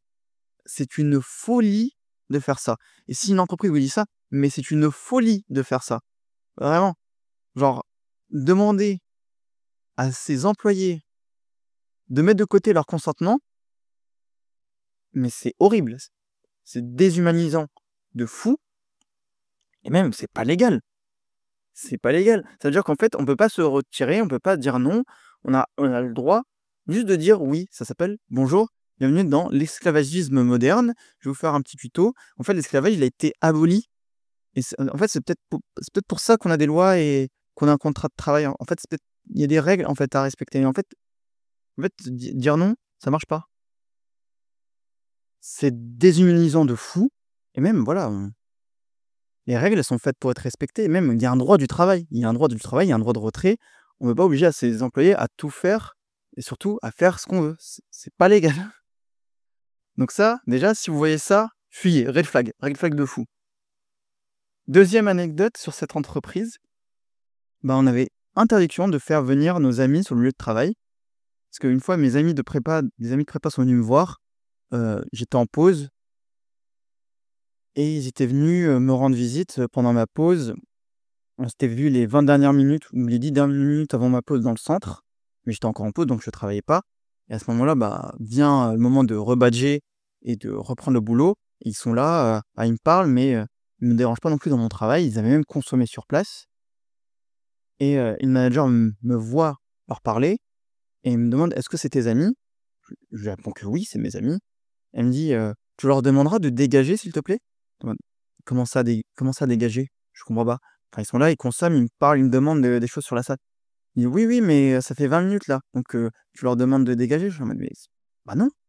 Il dit: «Bah si, en fait, on te voit, la directrice t'a vu aussi». Je dis: «Mais là, trigger warning, faites pas ce que je fais. Ceci est fait par un professionnel». Alors à savoir que moi, quand on me trigger comme ça, ah c'est la foudre, c'est la foudre. Ah je vous abats avec une phrase, je vous abats avec une petite phrase là qui vient vous piquer sans insulte, sans trop de manque de respect, c'est juste ce qu'il faut. D'insolence et d'irrévérence, un petit peu du passif agressif. Je suis devenu un master en ça. Je vous conseille de pas me titiller là-dessus. Du coup, je lui ai dit, «Mais alors, qu'on va être clair, ça peut être toi, ça peut être la directrice, ça peut être Macron, ça peut être mes parents, mes amis, c'est mes amis». Je lui ai dit: «Ça peut être qui vous voulez, je m'en fiche». Elle m'a dit: «OK, bah, je vais lui dire». Je lui ai dit: «Je peux lui dire, il y a pas de problème, moi je m'en fiche». «Vous allez faire quoi?» «Oui, il a fait venir ses amis sur le lieu de travail, vous allez me faire un rapport pour ça?» «Ah, je suis pas sûr que l'inspection du travail, elle apprécie, ce genre de rapport et injustifié». Mais bon, bref. Mais je trouve ça ahurissant et même, quand nous, on vient en tant que client, bah, on n'a pas le droit de parler à nos collègues qui sont là, enfin, mis à part si on a vraiment besoin d'aide, mais sinon on n'a pas le droit de leur parler et je trouve ça fou qu'en tant que client, même si on vient en tant que client, bah, on n'a pas le droit de parler à nos collègues. Je veux dire, en fait, on peut parler qu'à nos collègues qu'à l'extérieur et c'est ça qui est fou, c'est qu'on n'a pas tellement de relations entre, entre les collègues parce qu'en fait, on arrive plus ou moins 10 minutes avant de commencer la journée, on badge, on a tous travaillé dans notre coin, sans même se parler parce que maintenant, voilà, quand il y a des clients en fait, la direction n'est pas contre, on parle quand il y a pas de clients ou peu de clients, mais il y a pas de limite sur ce que veut dire peu de clients. Mais quand il y a des clients, il faut pas qu'on parle. C'est-à-dire que s'il y a 1 2 clients, enfin, il y a pas de limite claire et définie. C'est-à-dire qu'on ne peut pas parler pendant la journée de travail entre conseillers, alors que les managers, on peut venir leur parler, ils viennent nous parler, il y a pas de souci, mais pas trop non plus. Mais entre personnes qui viennent faire fonctionner les attractions, on n'a pas le droit de parler et ça, je comprends pas parce que, bah, déjà, si on n'a pas le droit de parler pendant le travail, en plus, quand on va en pause, on est tout seul et quand on badge, bah, on repart tout seul. Bah, en fait, on parle à quasiment aucun collègue et on fait pas de lien social et un jour, on a fait une réunion en explicitant, bah, qu'on avait quand même besoin de ce lien social entre les collègues. Réponse de la directrice, alors c'était un peu de la fumisterie, j'ai évité de les relever parce que, quand un collègue, bah, a mentionné que, bah, ce manque de relations sociales, bah, elle lui a répondu: «Non, mais le lien social, vous le faites avec les clients. Je suis pas contre que vous parliez, entre collègues quand il y a pas de clients, mais quand il y a des clients, bah, vous occupez des clients, vous faites le». Ça, je comprends, c'est tout à fait normal, mais oui, le lien social, vous le faites avec les clients. Alors je suis d'accord, il y a pas de souci, mais le client, on va le voir, peut-être 1 heure, 2 heures dans la journée. On va pas non plus le voir, sur des mois et des mois et des mois et des mois. Il y a pas de ça. Surtout qu'il avait bien précisé, c'est entre les collègues. Il disait: «Oui, mais ce lien-là, c'est à vous de le faire, c'est à vous de le faire entre vous, mais en dehors du travail». Mais alors, quand le centre, il est ouvert de 10 heures à presque minuit, 23 heures minuit, dépendant des jours et qu'on a tous des horaires décalés et qu'on n'a jamais de tous on on n'a pas de jours de repos en commun. Bah, là, ça devient difficile, là, ça devient quasiment impossible de pouvoir retrouver tout le monde. On a eu un événement, on avait pu tous se retrouver, mais sinon c'est très, très, très, très rare. Une fois, on avait pu faire un resto avec, quelques collègues, mais certains n'ont pas pu venir parce que, bah, ils travaillaient ou raison X, Y. C'est assez compliqué, mais là, c'était un peu de la fumisterie, je l'ai pas relevé, mais je veux dire, bah, là, j'ai lu la boule votre boule de fumée là, c'est pas bien ça. Mauvaise foi quand tu nous tiens, mais bref, c'était le postulat, un des postulats de départ. Un autre des postulats, c'est une des employées qui me disait qu'une manager lui avait dit, je cite: «Les managers ont tout le temps raison et vous, les employés, les conseillers, vous avez tout le temps tort». Alors pas mal comme postulat de départ, hein, pas mal, hein. Ça, c'est français, hein. Donc c'est vrai que voilà, la vie, elle est plus facile si tu pars de là, en fait. En fait, si tu es au-dessus, tu as toujours raison, en bas, tu parles, déjà, tu as pas le droit de dire non et en plus, tout ce que tu dis, c'est faux. Donc c'est pas mal, hein. Vous en pensez quoi, vous? Moi, je sais pas. Moi, je sais pas trop. Peut-être la Déclaration des droits de l'homme et des citoyens, elle s'applique pas trop. On n'en sait rien. Peut-être, il y a un monde où, j'ai atterri dans l'enfer de Dante. C'est peut-être, je sais pas c'est le combientième, mais il y a un moyen, je sais pas. Mais c'est vrai que si on part de ce postulat de départ, la vie, elle est beaucoup plus simple et en fait, on a tout le temps tort. Donc bon, soit, c'est un postulat. Je suis pas d'accord. On peut être pas d'accord, mais il repose sur rien du tout. Bref. Let people do their things et c'est tout. Autre anecdote qui m'est arrivée, alors dans la salle, d'arcade où je travaillais, il pouvait arriver, voilà, qu'on ait des papiers à ranger ou voilà, on va dire un travail classique et il y avait certains papiers sur lesquels il devait être inscrit le nom du client en question. Ça devait être imprimé, donc déjà, d'ores et déjà inscrit via l'imprimante et une fois, je me retrouve avec le papier, mais il y a pas le prénom du client inscrit et donc je le décide tout seul, voilà, pour pas perdre de temps, appeler, un manager ou appeler un responsable pour le déranger pour, dire une chose, mineure, d'écrire, tout seul le nom du client en question et donc je prends un feutre, j'écris le nom du client et voilà, de toute façon, le papier va durer assez peu de temps, il y a pas non plus, une durée de vie assez longue, donc je fais ça, voilà, histoire d'être efficace, simple, surtout que voilà, ça va, je pense, déranger personne. Il y a le moment où le manager regarde les papiers, elle se rend compte que j'ai inscrit le nom du client au feutre et elle me dit qu'on n'est pas au monde des cochons et que la prochaine fois que je faisais ça, je te fais bouffer le papier. Je cite littéralement ces mots: «La prochaine fois que tu fais ça, je te fais bouffer le papier». Bon, sur le moment, je vais pas mentir que j'étais un peu déstabilisé, l'histoire de 3 4 secondes et après, je me dis: «Bon, faut pas laisser passer ça parce que si on laisse passer ça, c'est la porte ouverte à toutes les fenêtres». Du moment où on laisse passer un petit manque de respect, qu'on dit rien, c'est, on va dire, un acquiescement. C'est l'acquiescement par le silence, quoi. C'est vraiment si on dit rien, c'est qu'on l'accepte et donc faut pas me laisser faire. Je dis: «Bon, je vais gamberger très vite» et là, maintenant, vous me connaissez que voilà, le passif agressif, c'est un truc un peu que je maîtrise et là, paf, petit foudroiement sur place avec la petite phrase, le petit pic qu'il faut et là, je lui réponds du tac au tac, plus ou moins: «Je sais, mais on n'est pas non plus au monde des sérieux parce que si le manager avait été sérieux, le nom aurait été inscrit» et là, elle était bouche bée. Elle a pas trouvé quoi à redire là-dessus, parce qu'ils savaient que c'était leur erreur et pas la mienne et là, je l'ai mouchée, vraiment je l'ai mouchée sur place.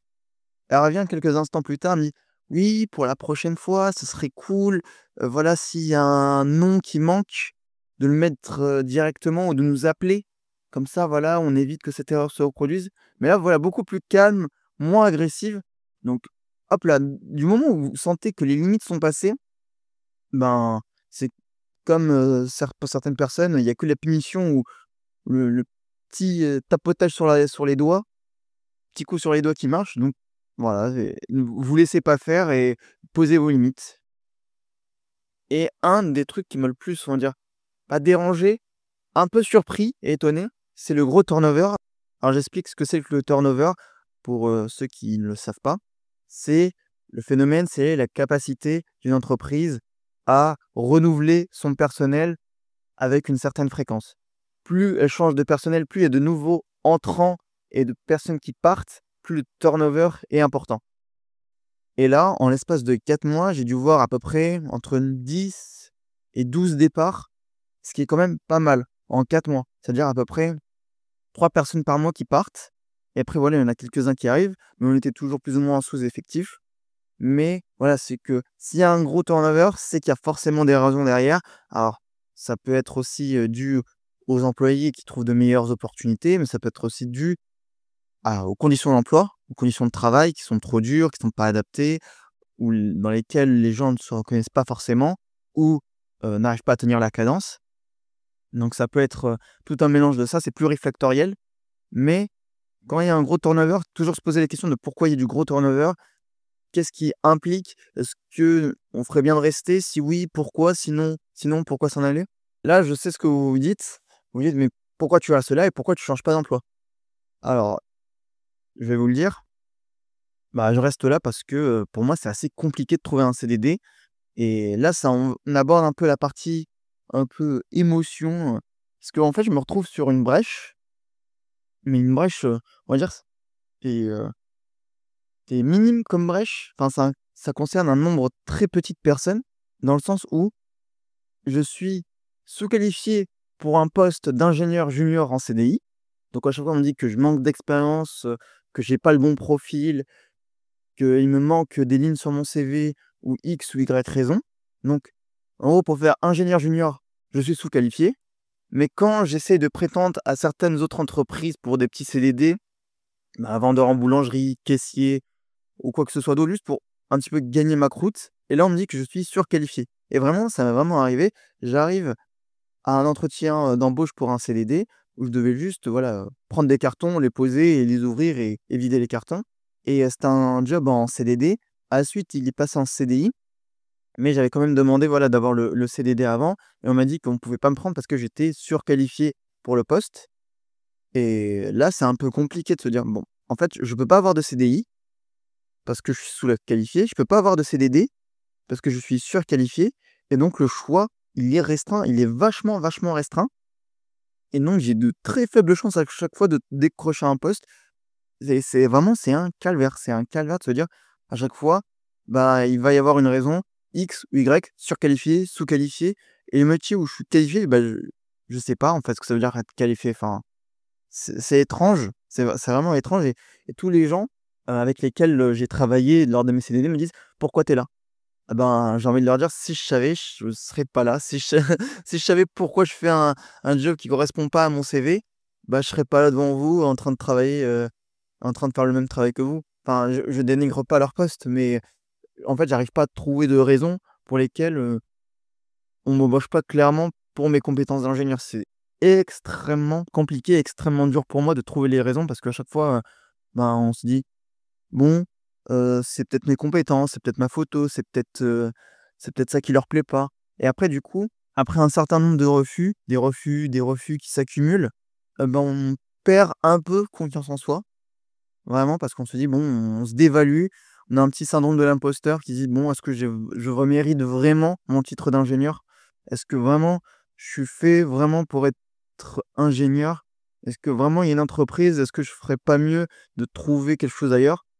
Bon, je vous rassure, je suis pas dans cette optique-là, mais ça peut arriver à certaines personnes parce que voilà, l'estime de soi, elle baisse après de nombreux refus. Voilà, il faut pas se laisser abattre, il faut essayer de, voilà, de rebondir, de il va y avoir un truc, je pense, il va y avoir un élément déclencheur qui va engendrer, on va dire, voilà, une sorte d'enchaînement d'événements positifs. Il est pas encore arrivé, mais il ne saurait tarder, j'espère en tout cas. Mais donc, c'est vrai que voilà, pour trouver des CDD, un peu un chemin de croix parce que voilà, j'ai dû mentir par omission sur mon CV. Alors je dis bien par omission parce qu'en fait, j'ai pas mis tout, j'ai dû le maquiller un petit peu pour pas me faire virer de certains CDD. J'ai dû enlever des expériences que j'ai eues dans d'autres stages. Voilà, j'ai dit quand même que j'étais en école d'ingé, mais voilà, c'est juste pour parce que sinon si je mets que j'ai que le bac, les gens, ne me croient pas parce que voilà, à 27 ans, avoir que le bac, c'est un peu compliqué. Donc c'était un peu, bizarre de se dire voilà, pour être embauché en CDD, faut que je me sous-évalue, faut que je me sous-vende pour avoir un job et c'est horrible. Alors qu'on a tendance à dire: «Voilà, faut se survendre, faut bien se vendre pour avoir un job». Là, juste pour que j'ai un CDD, un petit CDD, juste de quoi subvenir à mes besoins. Après voilà, je vous rassure, je vis chez mes parents, je paye pas le loyer, mais au moins voilà, de quoi avoir un petit peu des économies. Je suis obligé de mentir sur mon CV plus ou moins par omission et un petit peu, voilà, de faire une faux profil pour, juste décrocher un entretien d'embauche et ça, c'est assez dur mentalement de se dire: «Bon, c'est pas le vrai moi qui se présente à vous, mais si je veux avoir ça, si je veux avoir ce poste, je suis obligé», plus ou moins et donc les leçons que j'ai pu en tirer de ce CDD, c'est, du moment où on accepte quelque chose qui est hors du cadre, c'est la porte ouverte aux abus. Parce que voilà, du moment où on nous dit que émettre un refus, ça entraîne une sanction, du moment où on accepte ça, c'est qu'il y a quelque chose qui va pas. Du coup, comme je le disais pour le premier CDD, sachez poser vos limites, définir des règles, définir des cadres, parce que c'est vraiment ça qui va, on va dire, structurer votre façon de penser et votre façon d'accepter les choses et surtout, c'est voilà, c'est un principe. C'est un principe que vous fixez, s'il y a des principes que vous fixez, des valeurs que vous avez, vous vous y tenez. Moi, je vendrais pas ma morale. Typiquement, on nous apprenait à faire de la vente et on nous disait qu'il fallait raconter une histoire pour la vente et quand je dis raconter une histoire, en fait, c'est par exemple, voilà, un proche à vous est venu dans le magasin et a fait cette chose-là, alors qu'aucun proche n'est jamais venu, mais je leur ai dit que c'était du mensonge et on me dit: «Non, c'est raconter une histoire». Moi, je leur dis que voilà, par principe, je ne mens pas. Si je sais qu'un truc n'est pas arrivé, qu'il n'est jamais arrivé, je mens pas, je préfère pas le dire, mais voilà, c'est un accord de principe. Mais bref, vous faites comme vous voulez, voilà, à vos risques et périls. Si vous acceptez quelque chose qui est hors cadre, bah, c'est, la porte ouverte à d'autres répétitions. Parce que si vous l'acceptez une fois, il y a pas de raison que vous l'acceptez pas 2 fois, 3 fois, 4 fois, 5 fois, 6 fois. Donc c'est à vous de voir. Et la deuxième chose, c'est par rapport à la prise en charge de la clientèle. Donc là, on en vient et surtout les parents avec les enfants, c'est un peu usant parce que voilà, il y a le stress des parents, il y a les enfants qui sont un peu excités, ils savent pas forcément ce qu'ils veulent, les parents qui sont indécis, les enfants qui crient et là, de manière générale, tous les commerces où il y a des clients, ben, en tout cas des clients particuliers, des clients privés, c'est un peu compliqué parce que voilà, il faut, savoir gérer. Même les clients sont pas toujours assez, avenants. Rien que le «bonjour», «merci», «au revoir», «s'il vous plaît», c'est le minimum, je pense, à avoir. Vraiment, il y a des gens, quand on leur dit «bonjour», on a l'impression de les agresser. Mais vraiment, c'est agresser au premier sens du terme. Certains ont un manque de politesse cruel. Les enfants, on n'en parle pas, où ils sont mal éduqués. Une fois, je me suis pris une remarque d'un enfant que je venais à peine de voir, qui m'a demandé en première question: «Vous venez d'où monsieur? Vous venez d'où monsieur?» Alors que je sais pas, peut-être «bonjour», non, je sais pas, mais des fois, c'est bizarre ou les parents qui ont des, des raisonnements, plus qu'illogiques. Donc il faut un petit peu en faire abstraction, mais c'est vrai que c'est un peu usant, ouais, d'être confronté un petit peu à l'impolitesse, aux incivilités régulières et moi je vous conseillerais, enfin, même je souhaiterais que les gens, voilà, quand vous venez dans un commerce, soyez, voilà, bienveillants avec les gens qui travaillent parce que, voilà, c'est pas toujours facile pour eux. Ils ont des fois la pression de leur manager, ils ont des fois, des problèmes derrière, tout comme vous, mais quand même, ils font l'effort ou en tout cas, ils essayent de faire l'effort de bien vous accueillir. Moi, j'attends aussi que les clients, ils fassent au moins l'effort d'être patients, compréhensifs, avenants et pas, voilà, être impolis. Alors, c'est pas le cas de tous les clients, mais il y a quand même une proportion qui est, non négligeable, qui fait p pas attention ou qui, en tout cas, pense qu'on est vraiment à leur service, à leur disposition. Bon, je spoiler alert, heu, la croyance comme quoi le client est roi, moi j'y crois pas du tout. Le client, l'employé, c'est un accord social qu'il y a entre les 2, c'est un contrat social, mais il y a pas de contrat de propriété entre les 2. On leur doit rien, ils nous doivent rien. C'est juste un accord tacite social. On est employé pour faire quelque chose, on fait cette tâche, mais on n'est pas à votre service non plus. On réalise pas vos rêves et vos désirs dans la minute. Maintenant, ce que je fais, c'est que quand j'arrive dans des commerces, j'essaie d'être le plus bienveillant possible avec les gens, les employés des commerces. Ils ont une vie qui est pas forcément facile, ils ont peut-être leurs problèmes et c'est important de prendre ça en considération et de pas, voilà, tout exiger dans la minute. Ils sont pas forcément, ils nous obéissent pas forcément au doigt et à l'œil et en tout cas, j'espère vraiment pas parce que sinon ce serait une entreprise assez bizarre. Mais bref, voilà. Sachez prendre du recul et essayez, voilà, d'être le plus sympa possible avec les gens. Je pense que ça rendra la relation d'autant plus agréable pour tous, aussi bien pour vous que pour la personne, qui est en face, parce que c'est toujours agréable, d'avoir au moins un bonjour, d'avoir un s'il vous plaît, d'avoir un merci. En tout cas, moi, ça me fait plaisir quand les gens me disent merci, merci, bonjour, au revoir. C'est vraiment le minimum, je pense. On va passer à la dernière partie qui est sur les conditions pour démissionner d'un CDD, parce que c'est souvent important de les connaître avant de s'engager dans un CDD.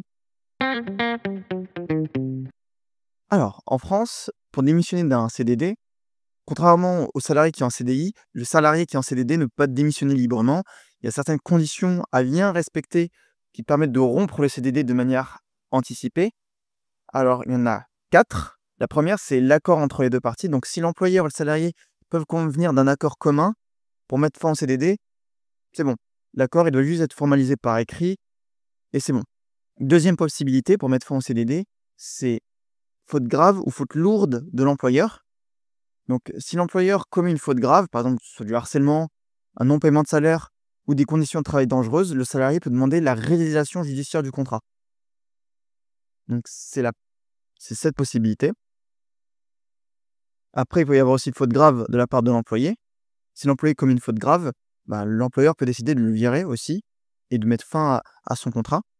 Troisième possibilité, c'est l'embauche en CDI. Donc, le salarié qui obtient un contrat en CDI peut démissionner s'il justifie d'une embauche, de juste montrer le contrat de travail et il doit respecter un préavis qui est calculé en fonction de la durée totale du contrat. Donc je crois que c'est 1 jour par semaine travaillé et c'est 2 semaines de préavis maximum. Donc, si vous avez fait 6 mois de, travail, 6 mois de contrat, vous avez au maximum 2 semaines. Donc ça excédera jamais 2 semaines de préavis. Et la quatrième possibilité pour rompre un CDD, c'est force majeure. Donc c'est une situation exceptionnelle et imprévisible, catastrophe naturelle, événement grave, et qui rendent impossible l'accomplissement du travail et du contrat. Ça peut justifier une rupture anticipée. Et qu'est-ce qui se passe s'il n'y a aucune de ces conditions qui est respectée, si on décide de rompre le contrat hors de ce cadre? Le salarié, il peut être tenu de verser des dommages et intérêts à l'employeur pour le préjudice subi, parce que voilà, si on démissionne du contrat, l'employeur perd un employé, et donc c'est un manque à gagner pour l'entreprise, et donc il peut réclamer ce manque à gagner et des dommages et des intérêts au salarié. Alors s'il respecte ces conditions, le salarié, lui, ne perd pas ses droits au chômage, donc il pourra toujours continuer de percevoir ses indemnités chômage, ce qui peut faire toujours du bien, je pense, pour tous.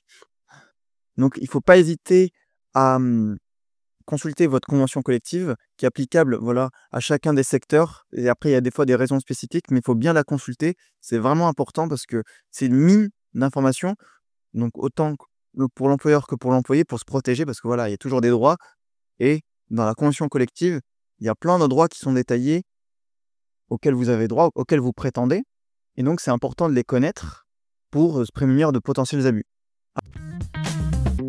Alors passons à une partie un peu plus personnelle. Pendant le CDD, voilà, on peut perdre un petit peu confiance en soi, se dire: «Voilà, je trouve pas de CDI». Mais c'est vrai que on voit un peu du noir et on stresse. Chaque jour qui avance, c'est un jour où on n'a pas d'entretien, c'est un jour où on n'a pas d'embauche, c'est un jour de paye en tant qu'ingénieur qui s'écoule. J'ai fait à peu près le calcul.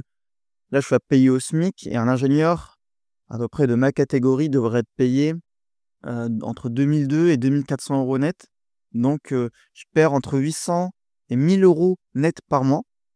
Donc c'est assez stressant de se dire, voilà, chaque mois qui passe et 800 €, 1 000 € qui tombent pas dans ma poche, et voilà, c'est encore une anxiété en plus, c'est un stress en plus de se dire: «Bon, quand est-ce que je serai, embauché ou appelé?» Parce que voilà, après une certaine durée, si on n'arrive pas à trouver une embauche, c'est qu'il y a un moment, il y a un souci quelque part. J'ai ma petite idée sur la question, mais voilà, c'est qu'une idée, elle n'est pas assez étayée. Je vous laisserai, la deviner, dans les commentaires. Mais c'est vrai que voilà, pour éviter de sombrer, pour éviter de trop broyer du noir et de trop, gamberger, j'essaie de me rattacher à certaines choses. Donc la première chose, c'était mes amis pour qu'ils puissent m'encourager, me donner du soutien, du support moral, et c'est vachement important d'avoir ce point d'ancrage. Ensuite, ma famille qui me demandait, voilà, si, le travail ça se passait bien, si j'avais eu des entretiens d'embauche, comment ça se passait, si j'avais eu des nouvelles pour d'autres offres. Ça permettait un petit peu d'entretenir tout ça. Ensuite, il y avait les entretiens donc qui arrivaient un petit peu ici et là. Déjà, ça redonne un peu confiance en soi parce qu'on se dit: «Voilà, notre profil, il intéresse quand même des gens. On ne sert pas non plus à rien, il y a quand même, du bon à prendre chez nous». Mais voilà, comme ils aboutissent jamais et comme, les RH, répondent quasiment jamais, ou les 3/4, du temps, c'est du ghosting, c'est pas toujours assez agréable, on va pas se mentir. Et la dernière chose qui m'a permis d'éviter, le naufrage, c'est le projet After School, c'est le podcast, c'est la création de contenu, parce que ça me donne un truc à faire lors de mes journées. Mais en tout cas, la création de contenu, ça me stimule, le fait de vous apprendre des choses, de vous délivrer des choses, ça m'excite un petit peu, ça me stimule mentalement, intellectuellement aussi. Me dire, voilà, de trouver des idées, de réfléchir à des problèmes, d'avoir aussi vos retours. La plupart du temps, de me dire, voilà, de créer une sorte de communauté, parce que je pense qu'on n'est pas tout seul. Vous qui m'écoutez et moi aussi de mon côté, on n'est pas tout seul à avoir ce type de problème-là, et vraiment After School, c'est vraiment essayer de trouver les problèmes, les problématiques, de parler d'actu étudiante et de découvrir, toute la vie étudiante sous toutes ses facettes, hein, comme le dit si bien le slogan. Mais ouais, c'est le projet After School qui me maintient un petit peu dans ces périodes un peu compliquées, et merci en tout cas pour les commentaires que vous laissez sur les vidéos, sur les After News. Merci pour les likes, merci pour le soutien. Je vous remercie tous, c'est vraiment, c'est touchant. Me dire, voilà, je suis pas tout seul et il y a des gens à qui ça plaît. Donc c'est, un grand merci que je vous adresse. Je sais pas trop comment, le dire autrement, mais ouais, m'a permis en un certain point de me sauver, de du naufrage mental, en partie, parce qu'il y a d'autres personnes qui m'ont aussi, sauvé du naufrage mental et qui m'ont permis d'avoir, l'équilibre, mental nécessaire, pour, heu, pour faire face aux obstacles qui arrivent et qui sont arrivés. Mais voilà, c'est ces choses-là, c'est ces points d'ancrage qui m'ont permis, de, garder la tête, hors de l'eau et c'est vraiment important et il faut bien se les fixer et toujours revenir dessus lorsque vous vous sentez un peu mal. Et donc c'est sur ces belles paroles que cet épisode se termine. J'espère qu'il vous a plu. N'hésitez pas à vous abonner, à commenter, à partager, à liker. C'est important, ça fait grandir la chaîne, ça fait grandir la création de contenu. Nous, on se donne rendez-vous dans 2 semaines pour un prochain épisode. C'était Rocha pour After School. À plus!